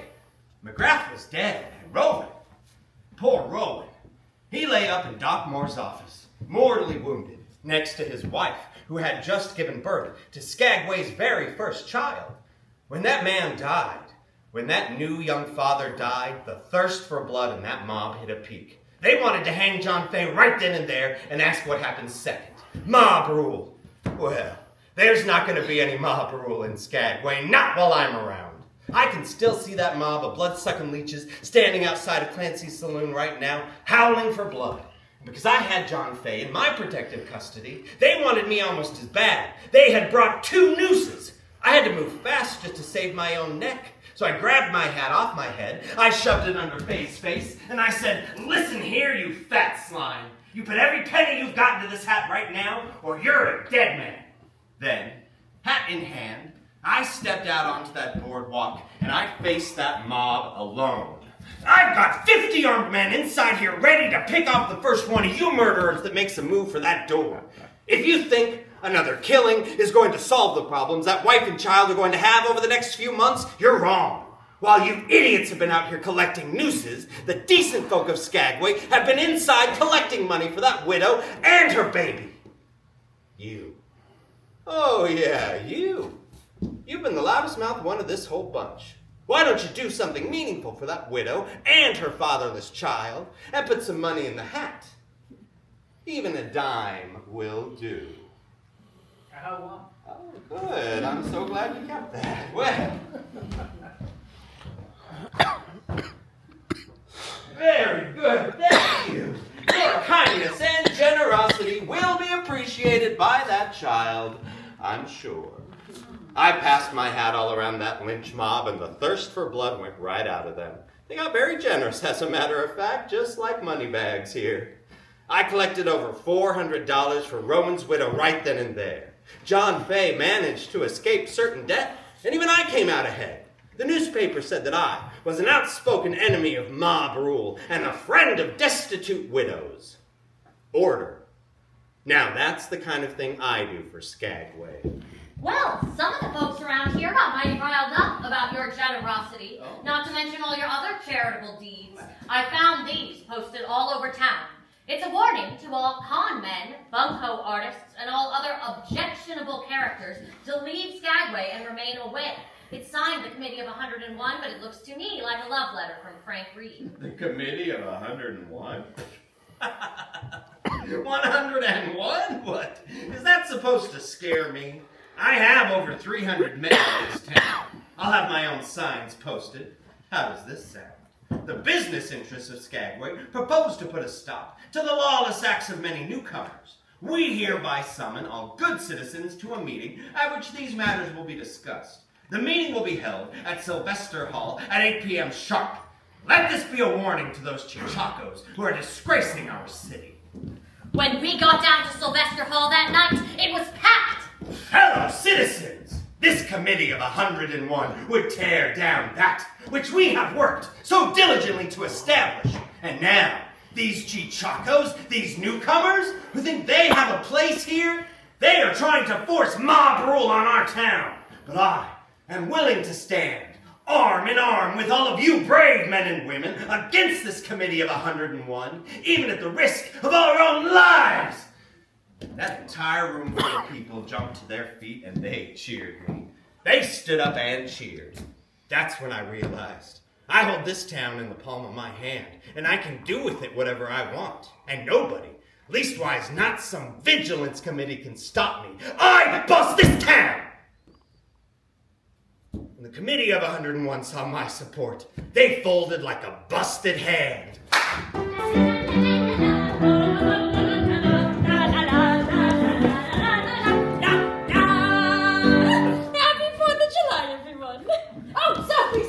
Sophie, you gotta hear this. I was standing outside getting ready for the parade, and I was right in front of the packed train saloon when I heard the governor talking about you.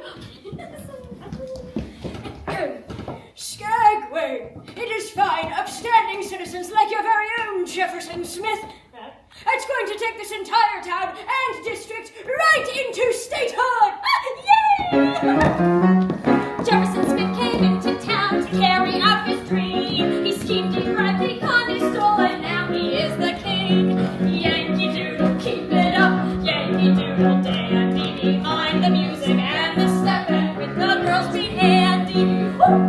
On Independence Day we saw Jeff leading the parade. His dream fulfilled, the town was his great marshal. He was made to dance.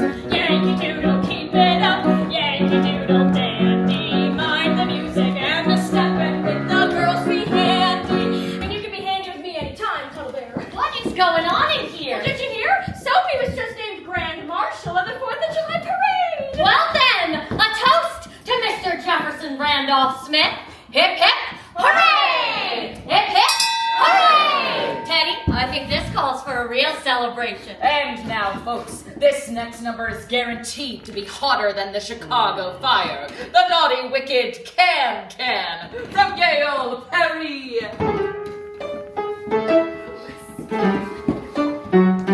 Wait, what is this? It's the Can-Can. Who told Teddy he can play the can-can? We can't can-can. Yes, we can. Can. Can-man, can you dance the can-can? Will you, won't you, could you, should you, would you dance the can-can? Join us for the Can-Can. Try it first before you say you can't. Come on, just give it a shot. You know this. Besides, the skirt does all the work. Oh, yeah, it's really easy, Alice. You just lift your leg and kick it. Oh, so good. Thank you very much. I'm really looking at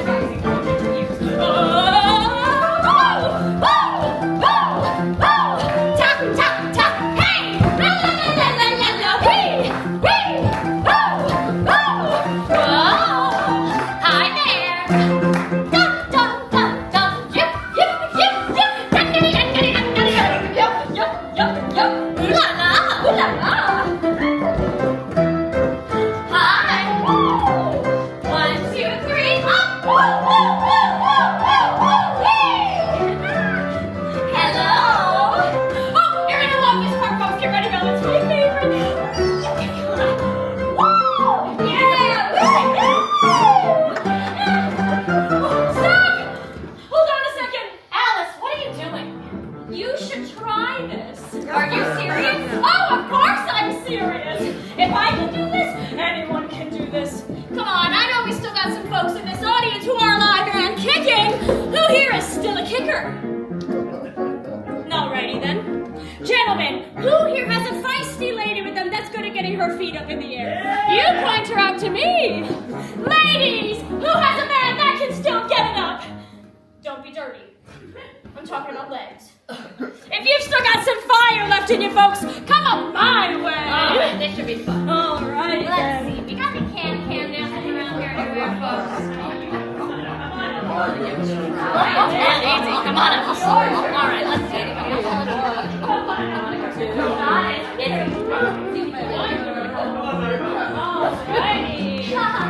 Anybody else? Any can-can down here? You want to join us? No. Come on up. There we go. Come on up, beautiful. Alrighty. And I don't think you have a choice. Come on up, hon. Yeah, come on up. Alrighty, folks. Let's have a huge round of applause to these can-can.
celebration didn't last long. 3 days later, everything took a turn for the worse. A prospector by the name of J.D. Stewart strolled into town with $2,800 worth of gold dust in his poke. Jeff's men were still riding high from the 4th. I think they must have felt untouchable, because they lured poor J.D. into Jeff's parlor and right into a trap. Why did the fools have to mug him? He was perfect, absolutely perfect, for a fast game of poker, 3-card monte, even the shell game. If they had to mug him, why didn't they get him drunk first? He walks his gold into my bar, and my stupid men took a sap, hit him over the head with it, and they took his gold. They hit him over the head in the back of my bar in broad daylight. They mugged him in broad daylight. And now the town blames me and my stupid men. They expect me to get him off the hook. Oh yeah, old Silver Tongue's gonna go out there and make it all a bed of roses. Hell, we're all gonna be rich. Well, you can imagine. When Frank Reed caught wind of all this, he immediately reorganized his committee of 101. That damn committee. That was this morning. They've held 2 meetings today, and they've come to me twice already, demanding that I give back the gold. Demanding. They didn't ask. They demanded. Well, I didn't take that gold, and they're never getting it back. And if any one of my men makes a move to give it back, I'll break his neck. I'll kill him, you hear me? I'll kill him. Your man Bowers came by and wanted me to give you this. Reed and his men have moved to the Juneau Company Wharf. His 101 are now 500. Time is running out. Can you see what's going on? At least keep your wits about you. Ladies and gentlemen, once again, Miss Belle Davenport.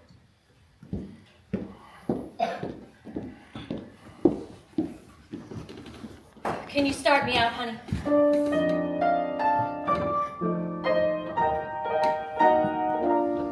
A beautiful woman surveyed the scene, her flatterers by the score. Her gems were the purest, her gown divine, so what could a girl want more?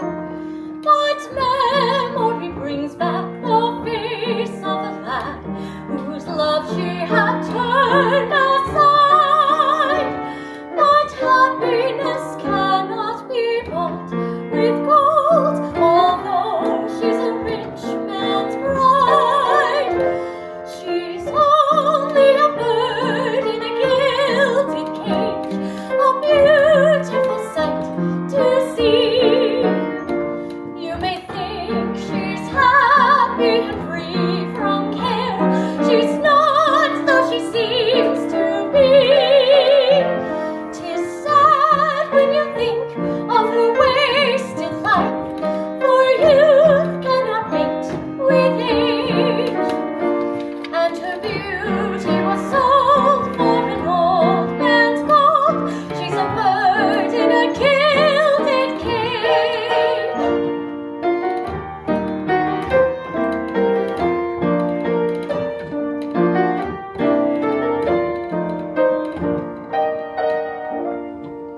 She's only a bird in a gilded cage, a beautiful sight to see. You may think she's happy and free from care. She's not, though she seems to be. 'Tis sad when you think of her wasted life, for youth cannot mate with age. And her beauty was sold for an old man's gold.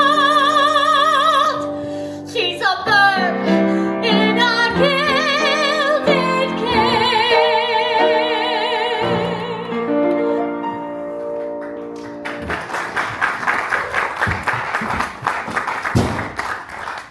Jeff, don't, please. To hell with Frank Reed and that damn committee. They've got 500 men down on Juneau Company Wharf, and they're in the middle of another one of their meetings. They're down there trying to decide what to do about me. Well, hell, they're armed to the teeth. I think they've already decided. But you know what?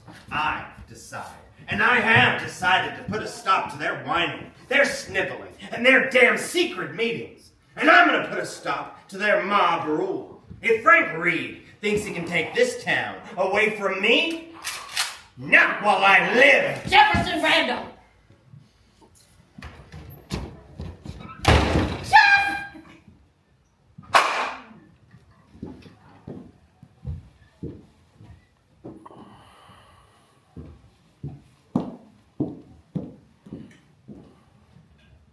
On July the 8th, 1898, just after 9 o'clock in the evening, Soapy Smith and Frank Reed faced each other down on the Juneau Company wharf.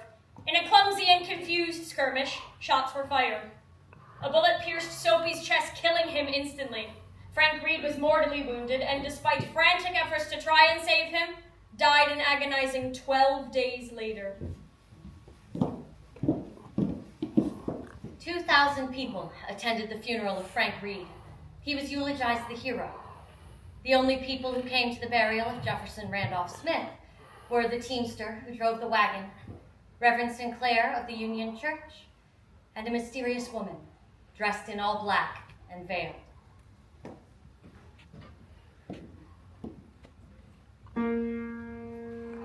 Eight stars of gold on a field of blue, Alaska's flag, may it mean to you. The blue of the sea, the evening sky, the mountain lakes and the flowers nearby, the gold of the early sourdough streams, the precious gold of the hills and streams, the brilliant stars in the northern sky, the Bear, the Dipper, and shining high, the great North Star with its steady light, o'er land and sea a beacon bright, Alaska's flag to Alaskans dear, the simple flag of the last frontier.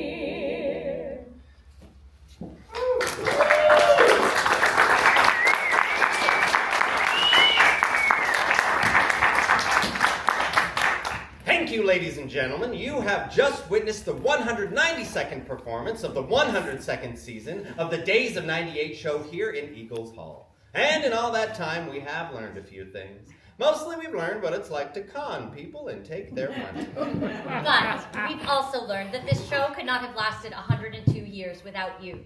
So please help us continue to share our history for another 102 years by leaving a positive review of the Days of 98 show online. And if you have any ideas for us, please contact us directly. We'd love to hear from you. Thank you again, and enjoy the rest of your time here in Skagway.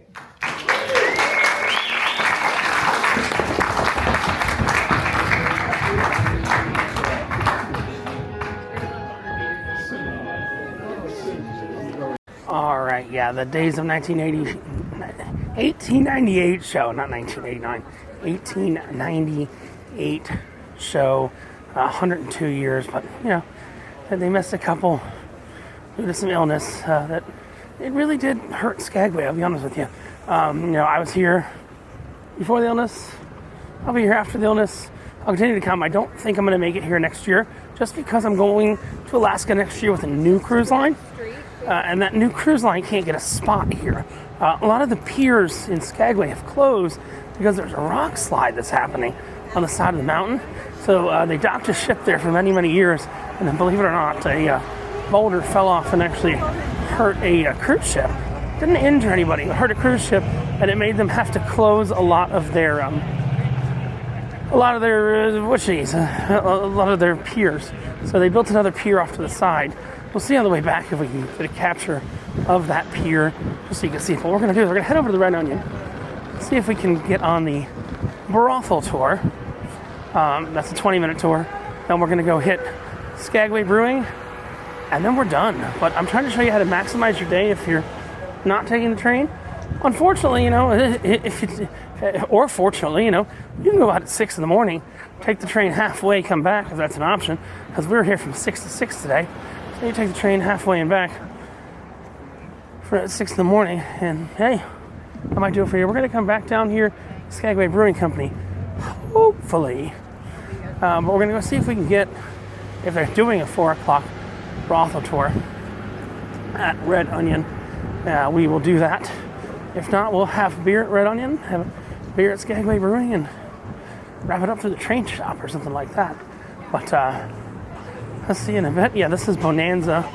Best place to, I think, best place that really survived the period of the illness here in Skagway. But yeah, we're going to head over to the Red Onion, and then I shall see you guys from there. Have a beer and wait around for the next brothel tour, or just have a beer and peace out. We'll have to see. Alright, so now we are here at the Red Onion Saloon. It says brothel doors. I don't know if they have any more going on today. But yeah, you can see the red light outside. Might mean it's a red light district. See if they're doing another one, or maybe they're just starting one. Maybe they're just starting one. Maybe we'll join the one they just started. Let's see. Alright, so we got in the Red Onion real quick, and they're doing last call for the brothel tour. 5:30 and closed. Your appointment, madam. Thank you so much, madam. Okay. All right, well, welcome to our coffee room. This was an addition to our building in the very historic year of 2002. Ooh. Okay, so there's not a lot of history here. It is considered vintage, which is pretty gross. But the real history lies behind the hardiest wall in all of Skagway. Folks, that's my best joke. If you don't laugh now, it's only going to go downhill from here, okay? But before we go upstairs, there are some rules that I need to go over first. The Red Onion nowadays has a very strict look, do not touch policy.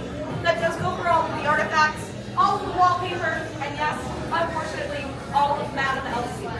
I'm so sorry to disappoint, but please do restrain yourselves. It'll be hard, but you all look like you. Okay. You don't look like you. Well, that's why I've got a drink in hand, my friend. I am restrained. And speaking of those drinks, I will encourage you to chug, because the more you drink, the funnier I get. Just make sure not to set it down on any artifacts upstairs, and just make sure it finds its way back down to that bar downstairs. And lastly, I encourage photo and video. I mean, I didn't get dressed up for nothing, my friend. But I do ask that you turn off the flash on your devices, as we have light-sensitive artifacts upstairs. They're over 127 years old. We want them to last as long as they can. With that being said, though, there is one artifact in this very room that you are more than welcome to flash all you like. And that's this red lantern. But I will hold the pose. Folks, do take advantage, Madam Elsie. Looks great on Christmas cards, blackmail notices, TripAdvisor reviews. Very good on TripAdvisor. But I was really talking about this red lantern. She's one of two that actually would have hung outside of the Red Onion Saloon back in the day. Would have been a beacon of hope for all those dirty, stinky, thirsty miners, letting them know we served a little bit more than just liquor upstairs. Red was synonymous with our working girl. And I don't know how she does it, but after over 127 years, she is somehow still turned on. And lucky for you folks, so am I. So you're ready to head upstairs and do it? Just the tour, don't look so nervous, some of you. We're gonna head up the stairway to heaven and wave goodbye to Madam Annie. Bye, Madam. Bye, Madam. Folks, enjoy the climax of your day here in Skagway. And treat Madam Elsie good up there. She really does give the best lip service in town.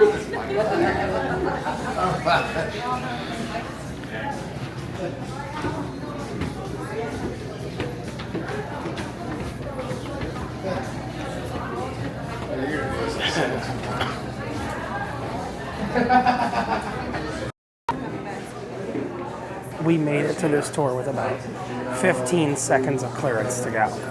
So that'll show you how kind of tight everything was packed today. 15 seconds. The next door was 5:30. That's our all aboard time. You can see there's some monkeys here. Hear no evil, speak no evil. And I'm going to turn it back once we get upstairs. Turn it right back. The Gold Rush brothel, part of the Red Onion. This is a new addition to the building here. And then this is the original building, which was actually moved. But I think you'll learn that. So.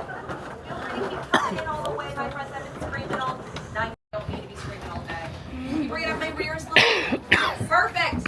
I knew I could count on you. Well, welcome, my friends. You are now standing in the original brothel section of our building. The Red Onion was built back in 1897 and began operating as a brothel and saloon in 1898. On any given day in Skagway, there were around 15,000 men to about 300 sex workers. I don't know about you folks, but that's the kind of math that makes me, personally, exhausted. And rich, so. If you had been one of those 15,000 men, you would have started downstairs at the bar like you folks did today. It is the same historic wooden bar and same diamond mirrors from the Gold Rush. But back then, you would have noticed a row of 10 dolls. I must admit that the dolls right here are not the ones that I'm referring to. Some of them are of the era, but the dolls that I'm talking about for this use actually would have been rag dolls. Easier for transportation, for going up that White Pass or Chilkoot Trail, but also were highly customizable, with interchangeable buttons for eyes, yarn hairstyles, styles of dress. They were literally customized to represent the living dolls upstairs.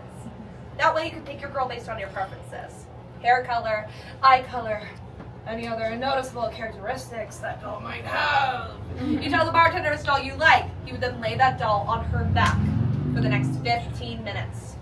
Now my ladies here all know that's about 13 minutes too long. But it's okay, men! We are also great listeners. I am sure we will find something to talk about.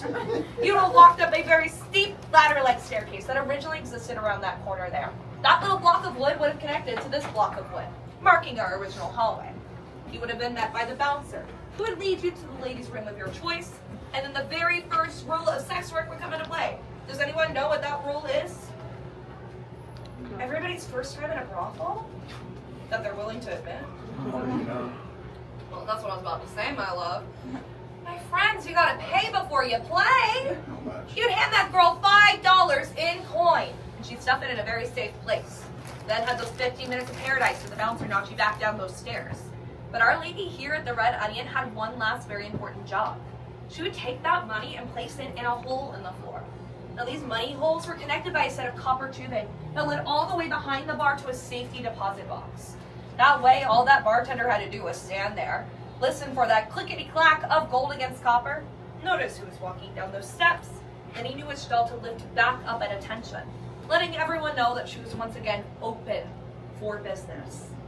They did this every single night, every 15 minutes from 6 p.m. to 6 a.m.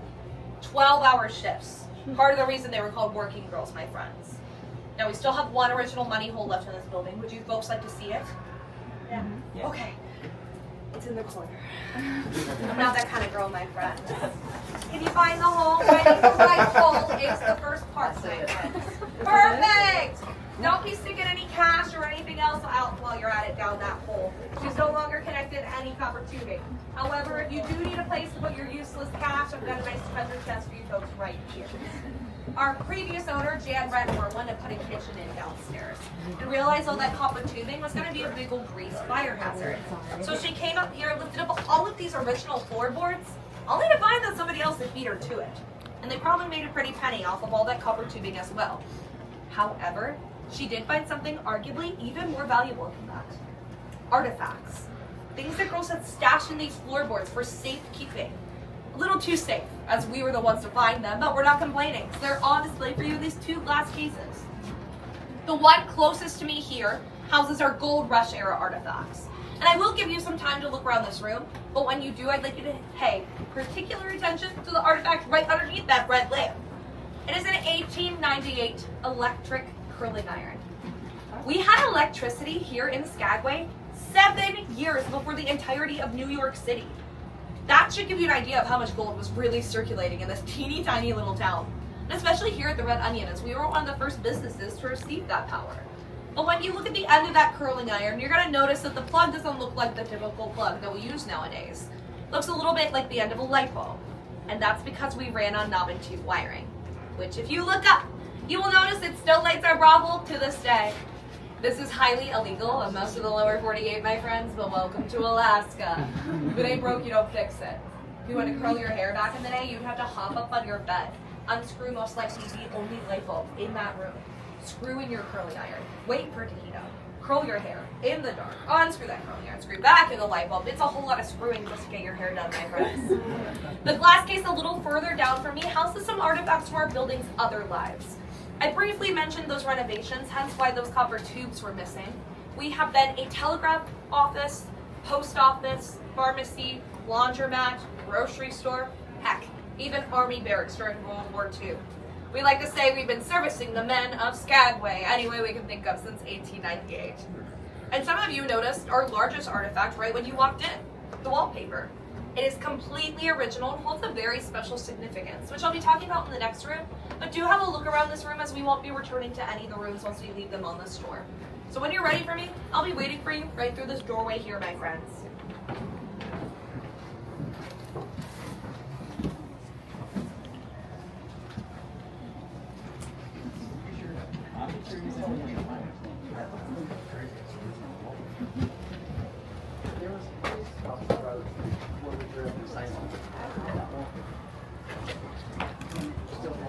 The lady had died years before.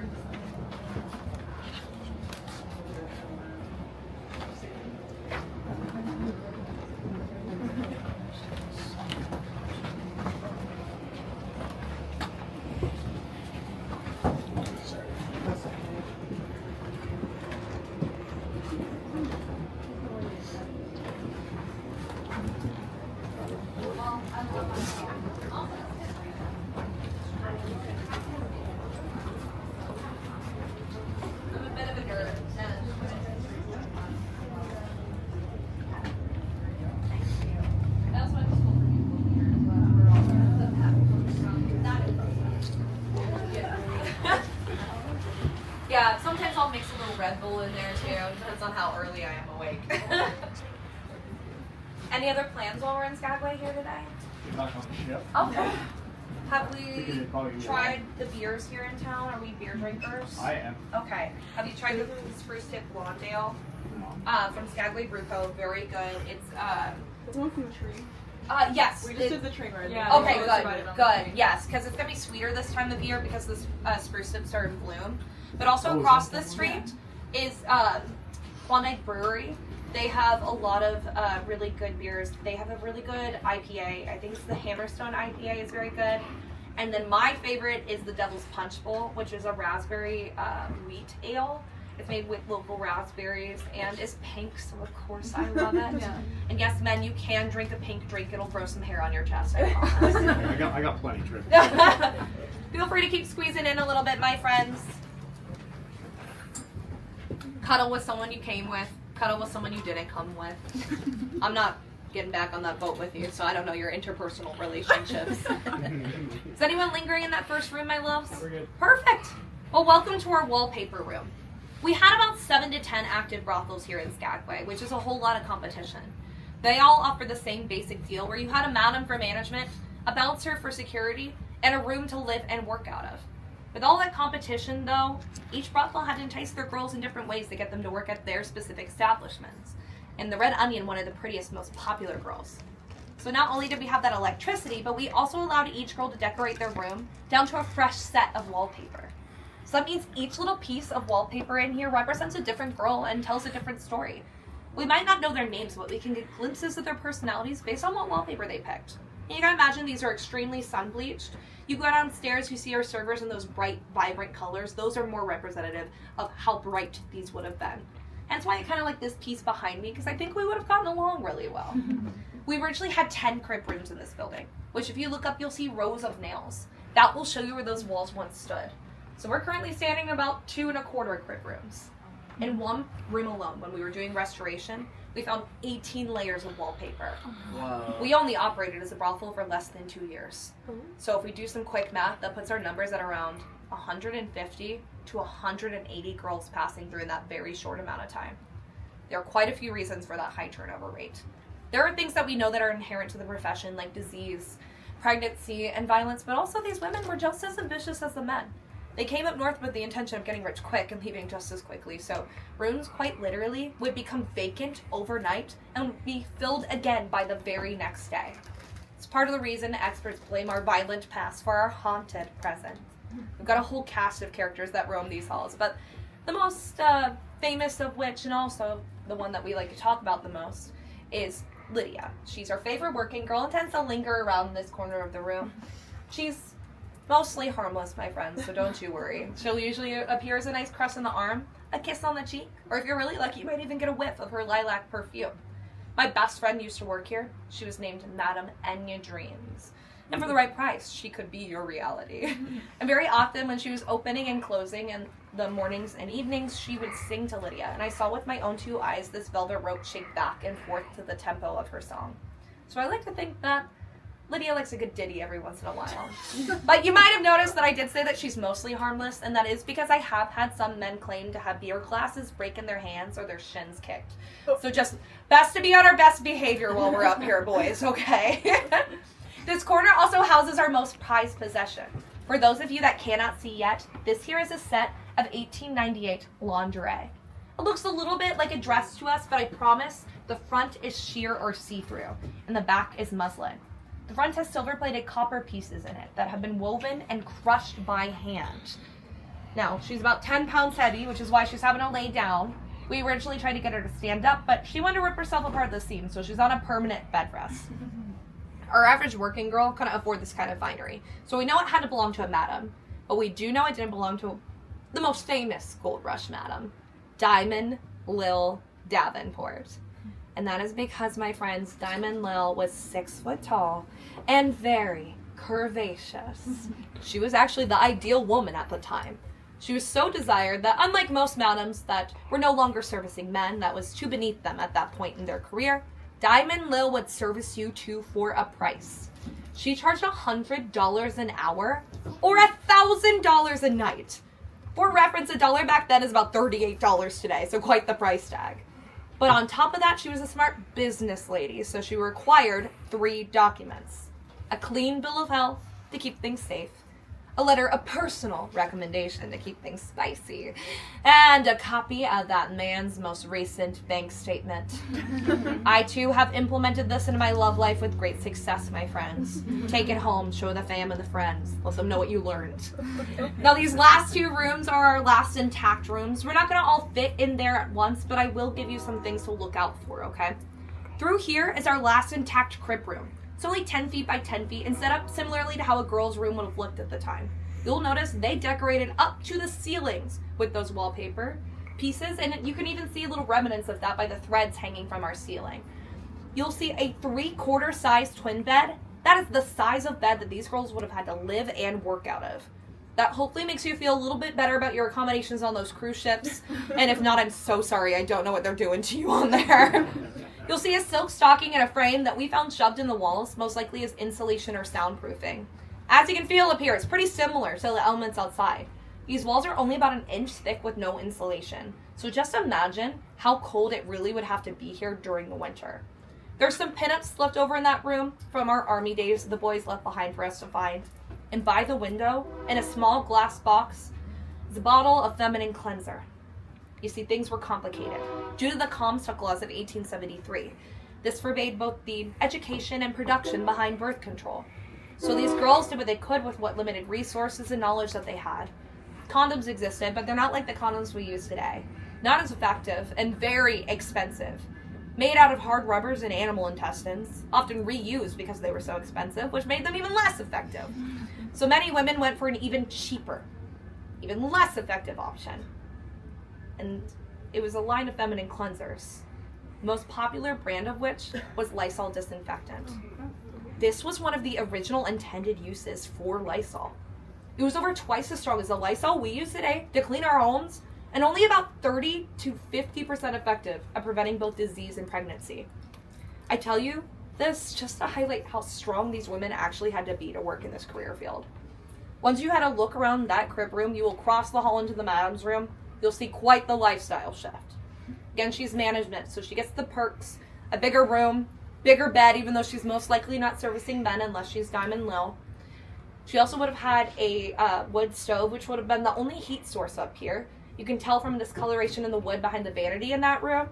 Hence why the girls were having to shove stockings in the walls and cuddle for warmth. But another perk of management was that she took a cut of that $5 those girls made. Can anyone here guess what percentage of that $5 she would take? 50. She took 50%. But that bouncer also had to get paid. And he took another 25. So 75% was coming out of our girls' paycheck, leaving them with only $1.25 every 15 minutes. And I know that doesn't sound like a lot by our standards today, and it's hard to wrap our heads around. But back then in Skagway, you needed about $6 a day to survive. And in any respectable profession, if you could find one here, you were only hoping to make up to $3 for a full day's labor as a woman. So $3, half of that $6 you need for a full day's labor, versus $1.25 every 15 minutes with housing and meals provided. I think it starts to make sense why so many women chose this profession. There's a reason some people consider it the world's oldest profession. You probably also heard the term women built the West. That's true up here in the North as well, and it's referring to these kinds of ladies. Genuinely because they were the wealthiest and most stagnant members of each township. Here in Skagway, we had a thing called the sin tax, which was a quarterly roundup of every known sex worker. They were expected to plead guilty, pay a $25 fine, and could go right back to work as usual. That paid for the boardwalks you walk on, the street lamps, the buildings. We quite literally walk on the foundations that these women built for us. You wouldn't be visiting here, and I wouldn't have a job if these women did not exist. They were so influential, they got the right to vote 7 years before the 19th Amendment. And a lot of these women, if they were able to survive, were able to save up enough money to purchase the buildings that they lived and worked out of at a time that women technically could not own property in the lower 48. But when you're the only one with cash, people aren't going to say no. So I'd like to thank you genuinely for coming on this tour. You are supporting the working women of the past and the working women of today by breaking that stigma and coming up here. Also, we're the only women's-led women's history tour in this region. So as a full-time Alaskan resident who happens to be a woman, genuinely thank you. I deeply appreciate each and every one of you for coming up here. We could not do this without you. Now, I will be at the end for any questions or photos if you're feeling up for it. But I have one last request for my men in particular before I send you down those stairs. We have been up here for about 20 minutes, which is longer than those 15 allotted. So if you want to act a little tired, a little worn out, it'd be much appreciated, okay? I've got a reputation to keep up in this small town. And honestly, my ladies too, I'm not a picky girl. If you did enjoy my little bit of oral history, feel free to make a deposit in the First Bank of Alaska. Feel free, but do not feel me if you feel me. Or if you're feeling a bit shy, I've got something on my dresser for you. But if you did leave here with a little bit more knowledge about these girls that you didn't have beforehand, then I'll leave today a very happy lady. Also, a little bit of lip service goes a long way, my friends. But have fun looking around. I'll be at the end. Thank you again, my friends. Thank you. Oh, honeys, the clap was an epidemic here in Skagway. Keep that to yourself.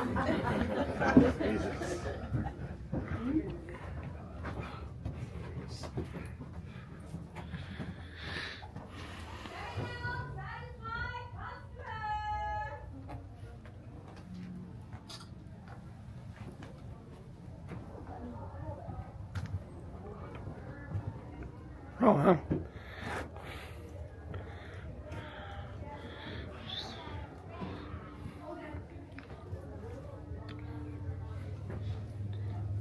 That was to weigh gold, I assume? Yes. Yeah, so if they were not paying with coin, they would have to weigh those gold nuggets to make sure that it was $5 before they could have Oh, I gotcha. So that was part of the management position, was making sure that they were actually $5. Also, in ways, protecting the girls and giving them But the grades. girls would drop the coin themselves, or the madam would drop the coin downstairs? The girls would drop the Oh, coin sorry. themselves here at the Red Onion. But say the man walked up and he said he didn't have coin, they would Right. take whatever the man gave them. So the madam would weigh that first. Okay.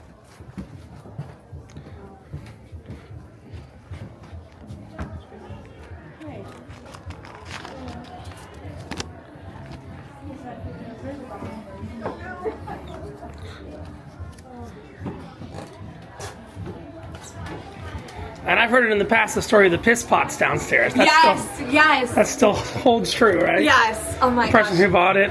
Yes. Love Jan. She was such an icon. She's still alive, but But this is the first year that we actually passed the baton from Jan Retmore to Tracy LaBarge of Juneau. Okay. So we've been woman-owned for 45 years. Tracy of Tracy's Crab Shack? Yes, yeah. Okay. Yeah, she's our current owner. Okay. Have a good rest of your Thank you. Wow. Tracy of Tracy's Crab Shack owns this now. Thus we have the great perspective. Where are the pots? Wait, the pots are gone. No, the pots are there. Of course the pots are still there. So when they bought this place originally, the joke was if you buy this, you won't have a pot to piss in. So it's the largest collection of bedpans on earth. Right back there. Or a pot to piss in. I gotta run to the bathroom real quick, but I do love the bedpan collection. Captain Obvious! What's up? All good! Run to the bathroom real quick. Maybe grab a beer. We're definitely gonna run to the bathroom. Oh yeah, the piss spots. Pretty damn funny. Alright, and then we should have just enough time to go over to Skagway Brewing right after this. All right, so Red Onion Saloon, right after that brothel tour. Right after the brothel tour, I had to stop by, and I got a Red Onion Red, which is actually made by Skagway Brewing Company, which is going to be our next stop. And like I said, we learned that Tracy of Tracy's Crab Shack now owns Red Onion as of this year. So kind of a cool, interesting fact there, just as an FYI.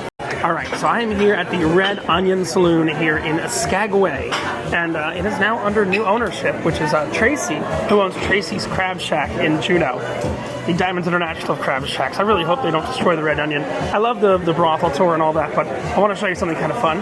You see right behind me, on the wall, up above me, there's a collection, I'll point to it. Basically a collection of bedpans. Whole collection of bedpans there. That whole collection of bedpans is from the last owner. Because the last owner was told by her family that if you buy this place, you won't have a pot to piss in. So that is the world's largest collection of bedpans in a single location. You can see them right there. They go all the way that way and all the way that way. So she's out now. I think her name was Jan, they were saying. But Tracy of Tracy's Crab Shack now owns this, and it's pretty popular. And they got a pretty good beer made by Skagway Brewing, and I guess she's got a pot to piss in. All right, so we finished our beer over there, and the bartender, he talked me into a reindeer shot. I need to get to the other side of the street anyway. We're going over to Skagway Brewing Company, check both ways. This is such a beautiful street. I love Skagway so much. I don't need the downtown city shuttle. I have about 50 minutes to enjoy Skagway Brewing Company. You know, by the time we get sat down and all that, it'll probably be about a half an hour. I want to get headed back by 5. But reindeer fart is basically like duck fart and eagle fart and bear fart and crab fart. But that one has peppermint schnapps because it's from Santa's house. Kind of fitting with the peppermint ice cream that I had earlier today. I think we got one more street. And we're going to go to Skagway Brewing Company. Got to hit them up. Especially because I likely won't be here next year. Unless I book it back-to-back. The MSC cruise I'm on does not go to Skagway. Because again, you can't get a parking spot. Really hard to get a parking spot here. But it's amazing, as we learned in the brothel tour, that all these boardwalks, again, Bodiciphysis, none of this is original, but all these boardwalks, all these facades, everything was paid for by that $25 tax on the working girls.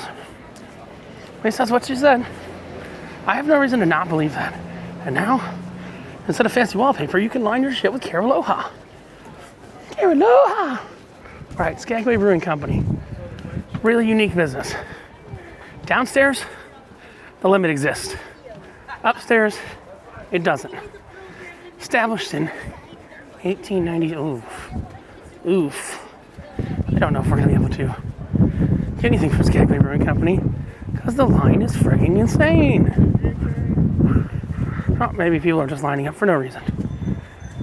Established in 1897.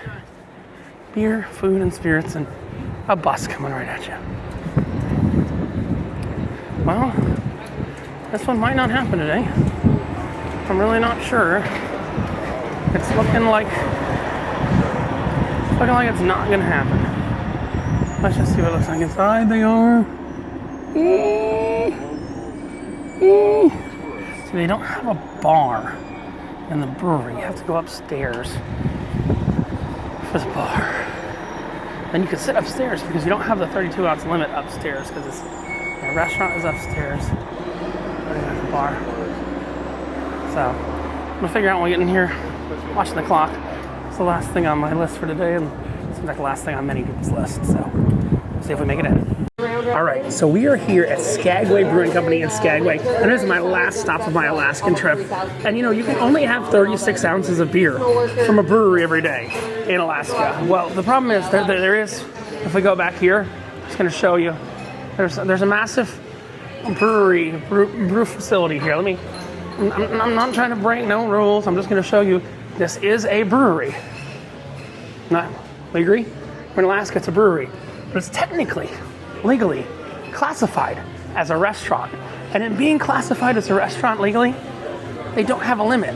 So this is the only brewery in all of Alaska that I can actually try all of their beers in one day.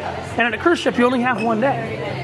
So they have 12 beers, from the Spruce Tip Blonde, Chilkoot Tail IPA, Red Star Amber, Blue Top Porter, Boomtown Brown, Prospector Pale Ale, Rye IPA, Salty Siren Lager, Belgian Dark, Farmhouse Saison, Hazy IPA, and a Kolsch. Sorry, I wasn't zoomed in. We're gonna try each one, because it's the only place you can do it. Let's try a whole brewery. It sounds weird, but nowhere else in Alaska can you try all the beers from a brewery in one day. Yeah. Legally speaking. Yeah. Nowhere else in Alaska can you do this. Cool that we can actually do that here. That you can actually do that here. I've not been to another brewery in Alaska that you can do that in. Here we go. First off, Spruce Tip. This is unique. It's like Christmas trees. Oh, hell no. Is this my first beer of the day? No. I want to say no, and I don't know how to say no. I know how to say yes, and I go, does the Pope touch kids? And then everybody goes, yes! But, yes, he does. I'm sorry. Okay, here we go. I don't know about the new one, but the old ones did. Spruce Tip. Let's start with that side.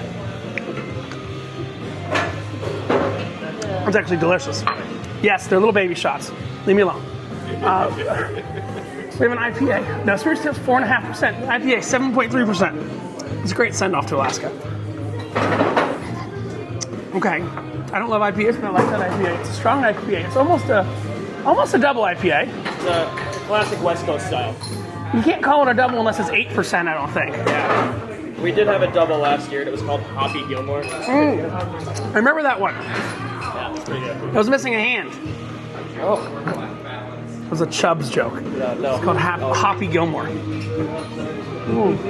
It's just in Skagway. All right, let's see. Red Star Amber. To get like shipping edition. Now, question: is Red Star Amber the one that you sell over to Red Onion and call it Red Onion's Amber, or it's a different one? No, they are having an Alaskan brewing. We're a Skagway Brewing Company. Alaskan Brewing Company is only in Anchorage and Juneau.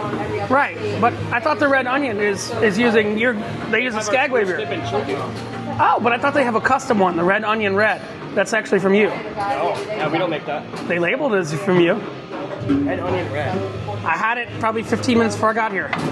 They have a Red Onion Red. That's a private label. Red Star yeah. You can't change our name. You can't change our name. Yeah, I mean it smells just like it. Yeah. Must be that. Yeah, I crushed a full one of these over at Red Onion 20 minutes ago. Okay, correct. So that's what it is? This is the Red Star? Are they called Red Onion Red? Oh. Well, that one in your hand is definitely not the Red Star, but... What? The one in your hand is definitely not. What's the Red Star then? No. Red Star is going to be probably this one. Well, numbers are wrong. Order for some reason. They're out of order. You're out of order. What'd you do? Okay, here. That is what I had. No. Yeah, this is the Red Onion Red. Welcome to Out of Order. 5.8%. All right. Well, look, this is why 48 ounces of beer you can't do elsewise. Plus, we'll end with a Spruce Tip. All right. Okay, the next one is definitely a porter. That's the porteriest porter. Either that or that's the porter. We decided to keep adding drinks. Oh, yeah, sure. For sure. Jump in. Jump in. You're in the video now too. Congratulations. Now, take a selfie with your camera. I'm breaking the law. All right. Are you guys on Carnival or are you on Norwegian? Come to Norwegian. It's better. We don't have a 15 drink limit. We got a tap with 25 taps on it, unlimited beers. It's wild. Yeah, so people know me on other ships. Oh no. Oh. All right. This is the porter. Okay, I'm gonna have. When you get a chance, I'm gonna take, or we'll take 2 of your spring tips. Yeah. And then, can I try the root beer? Yeah. We don't make it here. It's made over there at Alaska 360. What is Alaska 360? What is that? The root beer. What is Alaska 360? Is what they do some tours and things. They've got like a big compound over there. Oh, it's here. It's on Skagway. They make a root beer. Yeah. Wow. I guess you technically don't need any kind of license to make root beer. Yeah. No. Do they make their own? Nope. The only root beer in town is the Alaska 360. Oh, really? So that's Klondike's root beer too? Is Alaska 360? Yeah. And my wife had one from there earlier. No, the Klondike root beer is good. I had it earlier. Yeah. Well. We have the barley wine right now. It's on a I'll learn that. Sorry. Turtle. I know, it's my favorite. Distracted. Boomtown Brown. Seasonal, we have a German style Kolsch, and we have a dry IPA. Okay. That's good too. All right, now we have Prospector Pale Ale. You know, when you drink that beer, this Prospector, I want to meet you. So what was There's that same song. if you don't drink, they give you free? Do we want to keep it for a picture or anything? Do they give you like free root beer if you're a designated driver or something? It's one of the breweries in Texas. Yeah, that sounds like a Texas brewery. It's probably in fucking Austin. I'm sorry, one of those liberal breweries in Austin. My favorite was in Round Top, Texas. So I was in Round Top, Texas like 4 months ago, right? Round Top, which is actually one of the hubs for Antiques Roadshow, okay? I didn't know this till I got there. I was just driving through Texas. I stop at Round Top, Texas. I stop at Round Top Brewery. I have 2 Belgian triples, which for a guy of my size does nothing. Then there was a guy literally selling snake oil in the middle of town. He was selling castor oil, like the Wizard of Oz back in the day. So, no, this is a relevant story. So, fucker's selling castor oil. I walked by him like 4 times, and I was just like, I can't put up with this shit anymore. So I start yelling across from him, yelling that the guy's literally a snake oil salesman. He then calls the cops on me. And the cops try and give me a field sobriety, and I told the cops to fuck the fuck off, that I wasn't even in a car. It was, because the snake oil salesman has the cop on the payroll. I was just like, and it's relevant that we're talking about this in Skagway, whether you know the history of Skagway or not. Skagway was built on snake oil. It is a West Coast style. This whole town was built on snake oil. I don't know if you did history today or you just drank today. It's fine. Sometimes I do each. Yeah. I'm just not here next year, so I'm like, Skagway's a hard, if you go, so I'm going with a new cruise line. I'm going with MSC to Alaska next year, and they can't get a parking spot in Skagway. Because parking spots are very hard to come by in Skagway, yeah. I have 2 vehicles here. No, I'm talking about cruise ship parking spots. Oh. Yeah. That's even worse. I'm saying because when that dock the other day. No, but the dock they had to shut down because of the rocks. Yeah, they had rocks. Literally, it hit a cruise ship. Well, it fell down and it landed and didn't kill nobody. We call it the Death Rock. We call it Death Rock. It hasn't gone yet, but if you look up at it, it just looks like it's a puppet. Yeah, it's not where our ship is. It's on the wall that way. Yeah. You don't want your ship pointing on that side. 2 little rock sides on each side of it went down, and so there's like a Riviera middle boat part yesterday? that just looks like it's ready to go. Yeah. Really? So, according to the Oceana. They left. Yeah. According to them, came back, and there was 2 lifeboats. They set up a little net. That came in, and they stayed docked. No. They stayed anchored out. Really? You're talking about Juneau, right? Yeah. Yeah, Juneau. Yeah. Because they were tendering. They were tendering, and then they docked at the end. When Royal left, so when Royal Caribbean left, they were able to dock. So that's what happened. What happened is they were tendering until Royal Caribbean left in Juneau. And you didn't go to the best drinking place in Juneau, which is Hangar on the Wharf, which you can see that all from. It's a big glass wall. It's fantastic. I went there. Oh, you went to Hangar? I went to Hangar. Hangar's fucking amazing. I talked to a local for an hour. Yeah. They couldn't get a hold of me. Hey, great. Hangar is the best. It's my second favorite place in the world. My first is in Tallinn, Estonia, which is formerly Russia. Tallinn, Estonia has a place called Oda Hansa. It's a restaurant and bar that has no electricity at all. The entire thing is candlelit. There's no Wi-Fi, there's no credit cards, there's none of that taken. And it's just going back to 1600 and it's wonderful. They only make meads that they make on site. They like ferment honey on site and just serve you this shit that they don't even know how high the ABV is on it. It's like 20-30% beer. Oh, that's pretty good. Because they're a national historic landmark, so they don't really have to follow any rules in that country. Yeah, well, it's called Ode Hansa. If you ever get there, magnifique. Okay, back to our previously scheduled programming. Sorry, guys. I like to talk. I like to hear the sound of my own voice. Oh, God. I mean, this should be salty. I don't even know what these things are. You guys are looking at the ceiling on the floor now. Hold on. I got a dying camera battery, but I'm giving myself a good send-off here.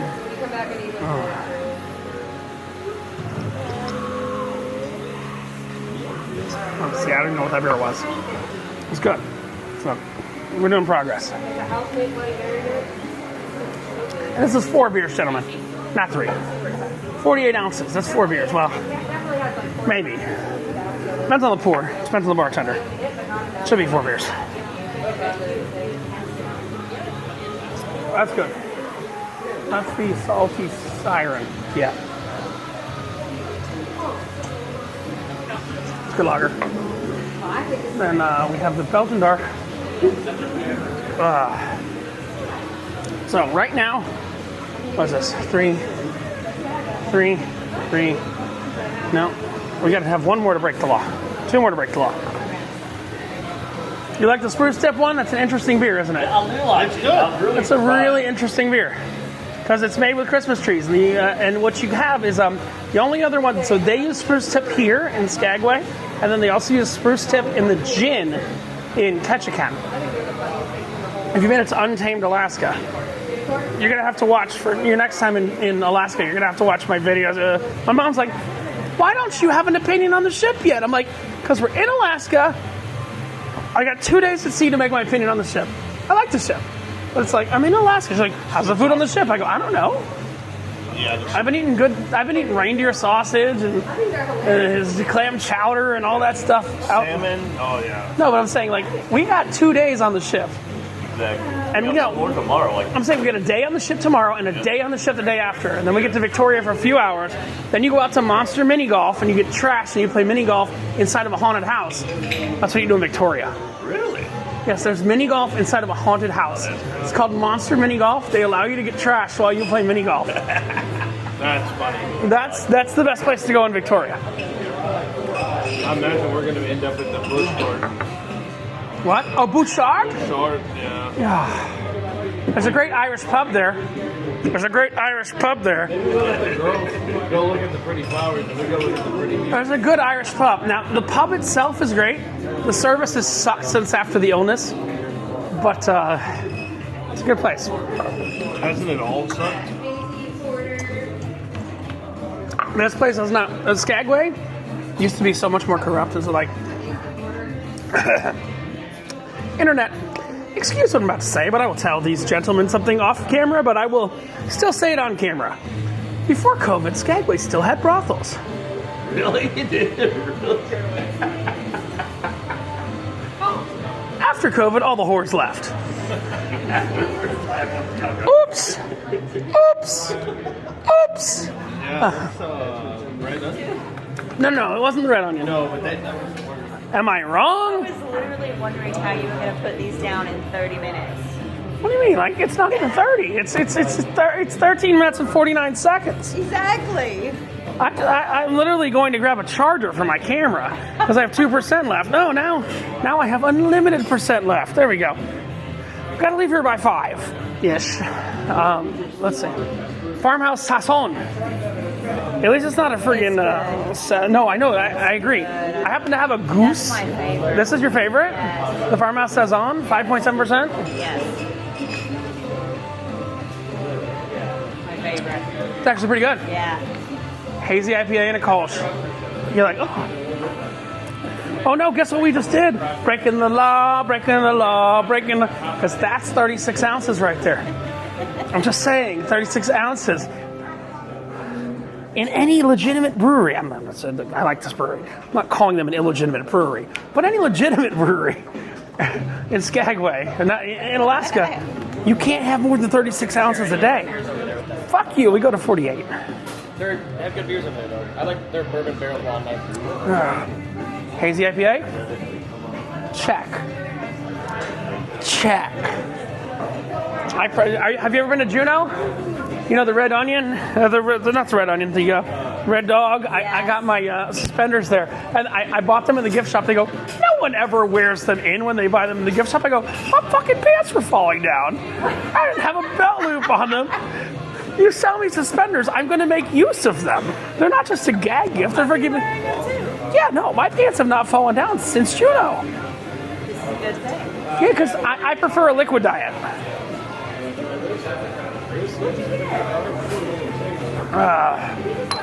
Look, just think about this for a minute. Our ship has unlimited Alaskan Amber and unlimited Husky IPA.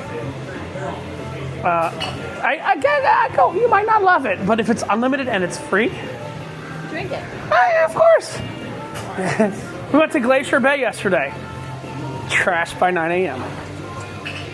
I have one more left. One more beer left out of all of those.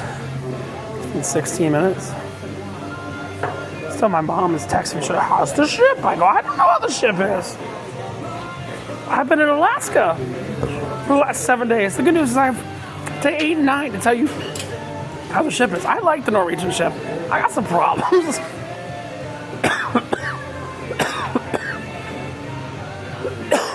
I'll tell you right now.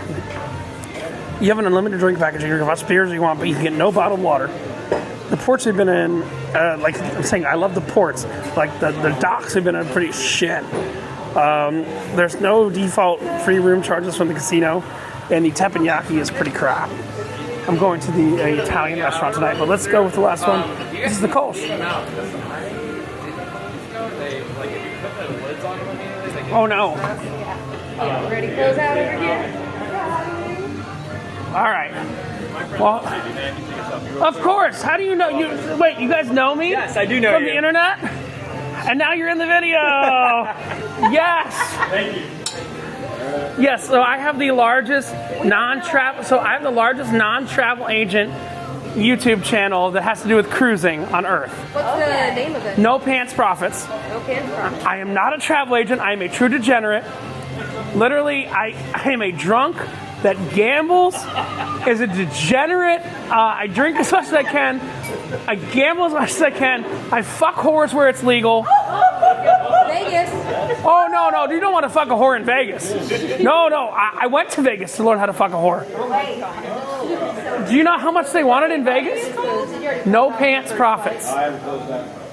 So I took my friend, who only does anal. It's a special thing. I took him to Vegas. And we went to the legal whorehouses in Vegas, and they wanted between $4,000 and $8,000 for a whore for an hour. If you go to Mexico, $75. Yeah, really. That's so funny. Economies of scale. And literally all I have as sponsors. Yeah, that's me. All I have as sponsors are companies that keep fat people cool. So I have fans and neck fans and all this stuff. I've had other companies come to me as a sponsor. I'm like, I'll be right with you. Laura, I'll be right over here. People think I'm kidding, but no. I have the resume to back myself up as a degenerate. You gotta be honest. As long as you're self-aware, that's all that matters. Yeah. My mom's like, what do you do? I'm like a professional degenerate. She's like, what do you mean? I'm like, I bought Bitcoin at $100. Go ahead. Yeah, professional degenerate. You bought Bitcoin at $100? Don't tell the government. I don't have any of that left. I don't have any of that left anymore. All right, here we go. Okay, we get. Hold on, no, yeah, we're double. Okay, you can't take a picture of the friggin' bar. Yes, you can double. Go sideways. You guys are local residents? No, we're in Phoenix. Phoenix? Yeah.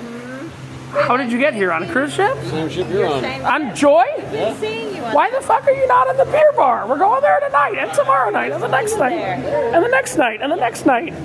With the whitest black eye you'll ever see, Alan Shepard. I love him. He's from Barbados. He's the best. I'll see you guys in that bar about 10 o'clock tonight. I mean, I've already been there a few times. 10 o'clock tonight I'll be there. I have a specialty dinner at the Italian restaurant. All right, I'm going to have to finish this with one more of your... Is your most popular is the spruce tip, correct? It is, yeah. I'll take a spruce tip. Full plate? Yes. Course, right? Yes. And then after that, we have to head back to the boat. Because we're good people. What? 4:47 right now. We still got time. Oh, you guys like to live dangerously. Yeah, we do. Last time I was, literally, no bullshit. Last time I was here, last year, I was on Carnival. All aboard was the same 6 o'clock. And they called my mom 15 minutes before all aboard. They called my mom. Really? Because she's on my emergency contact. They're like, oh, your son's not on board yet. And I'm like, no shit, because I got more time. Yeah. Well, that's the way we were coming back from Sitka. We were the last boat in from fishing.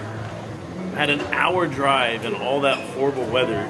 Oh, God, Sitka was shit. It was crazy. So, believe it or not, I've been cruising for many years. That call to Sitka was my first time ever in Sitka. Really? I'd never been in Sitka before. I like it. I mean, did you catch good fish there? Yes, I did. Way better than the day before. In Ketchikan? Well, because you know why? All them fucking fuckers from, what's his name? The fishing show. Alaska, Deadliest Catch. All them fuckers overfished the shit out of that place. Well, our guy didn't even take us out of the bay. Like, I literally could have swam the same circle we fished. Oh, good God. It was nuts. All right, so we finished all 48 ounces here, and guess what? I got an extra pint for good luck. Yeah, you know what? Honestly, what's the name of this place? Skagway Brewing Company. It's a restaurant, not a brewery. Yeah, you can drink as much as you want here, and nobody cares. Yeah, you know how much they don't care? Well, hold on. Thank you, Greg. How much don't they care? I literally don't have a hand. There we go. We'll put it in this hand. I don't have a hand for this spruce tip beer I'm about to take down. Look, here we go. Spruce tip beer. Spruce tip blonde, 4.5%, but it's made with Christmas trees.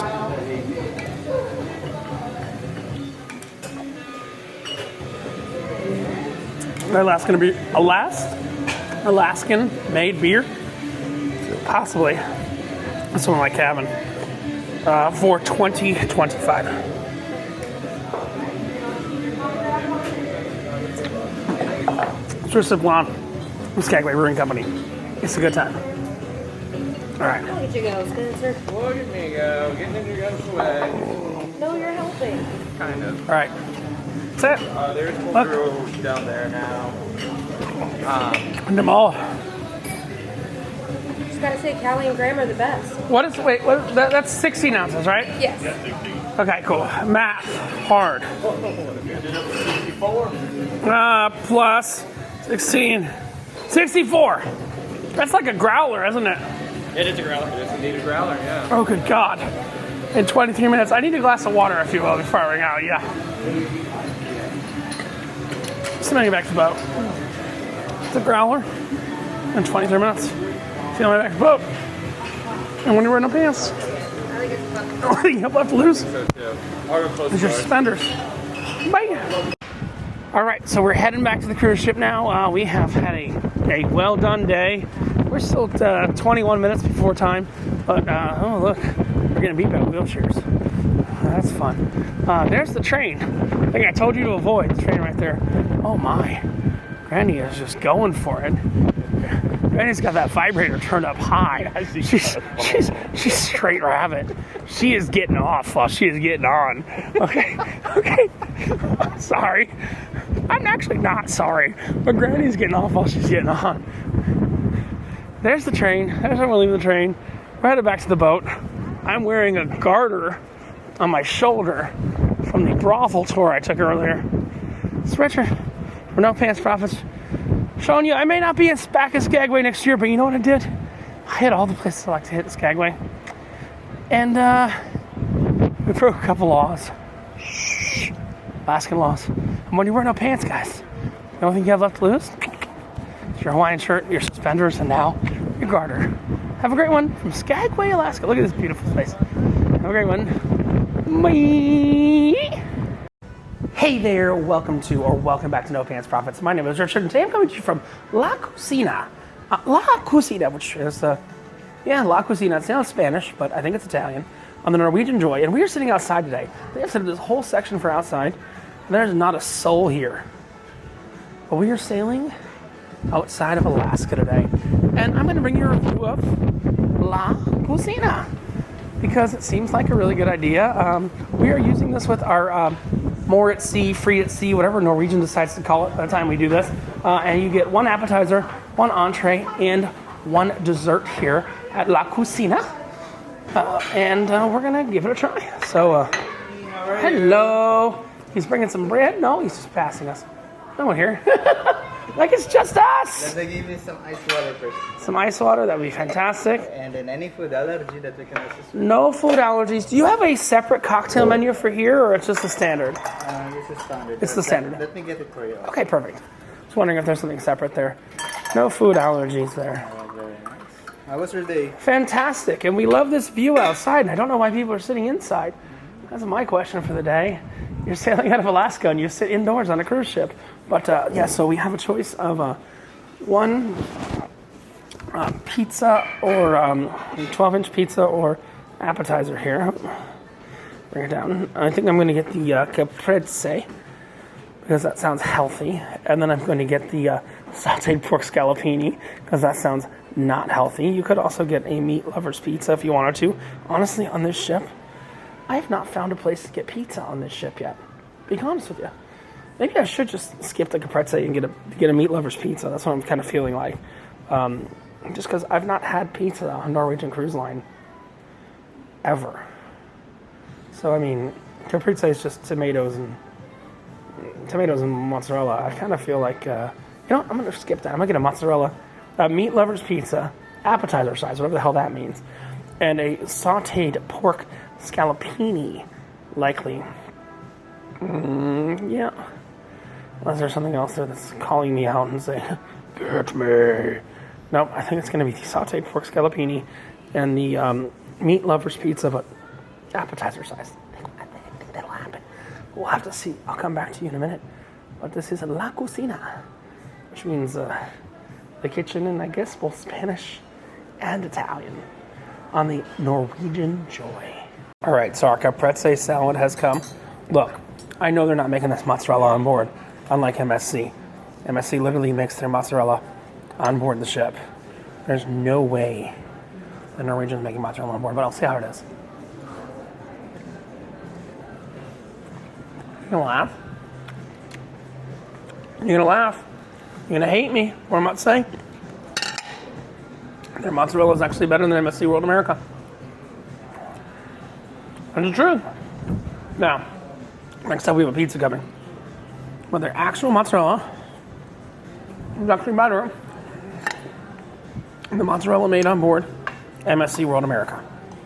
I didn't think I would say that.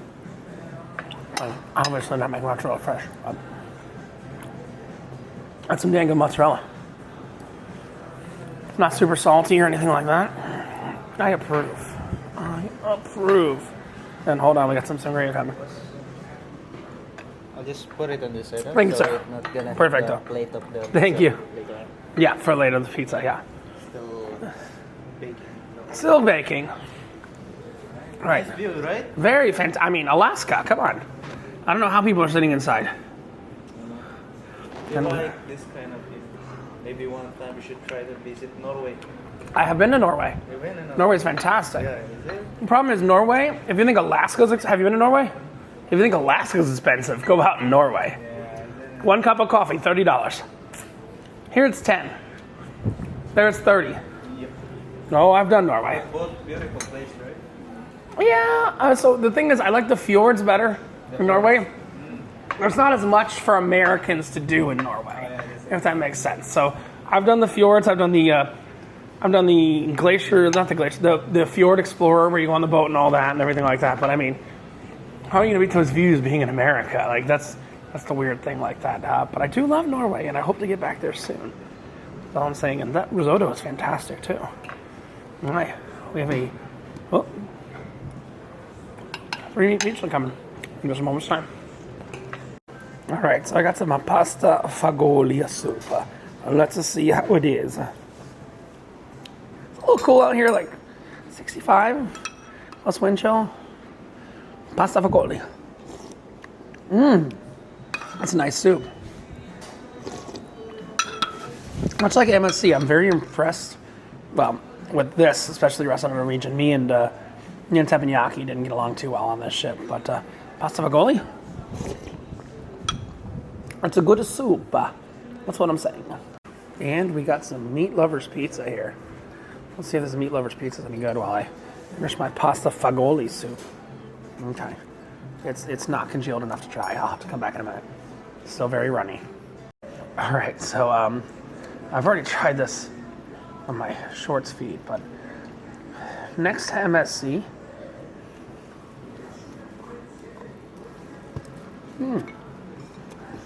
but please have out see. La Cucina is doing its job today. C'est magnifique. I don't have any notes so far. Also, you know, there's a really cool thing on this table. Just saying. I won't show it to you. It's pretty damn cool. Okay, so pork scallopini. Let's see how that is. I think we're getting cannolis for dessert. Didn't quite order that yet. Not a good sign. We need a knife for it. When the pork is pounded this much, it should be tender enough. Oh no, I don't need a knife. Tender enough for fork. All right. Should be like a chicken fried steak. Let's see. That's a very nice pork scallopini and lasagna. Take a little piece of that. Oh, a tiny piece. Oh, it's a nice tasting lasagna bolognese. Main courses, pretty good here, I'm not gonna lie. Pretty good. I gotta say, this lasagna here is actually really good. It's just a massive, massive portion. I borrowed it from my traveling companion because I finished half of the pork. I want some lasagna. Now, it's time for our just desserts here at La Cucina. All right, so I got the cannoli in chocolate, pistachio, and tutti frutti. Tutti frutti is my style. I will try the frutti frutti. Frutti, tutti, frutti, frutti. I'm actually going to use a fork, maybe. Bad idea, but let's put the tutti frutti in my mouth.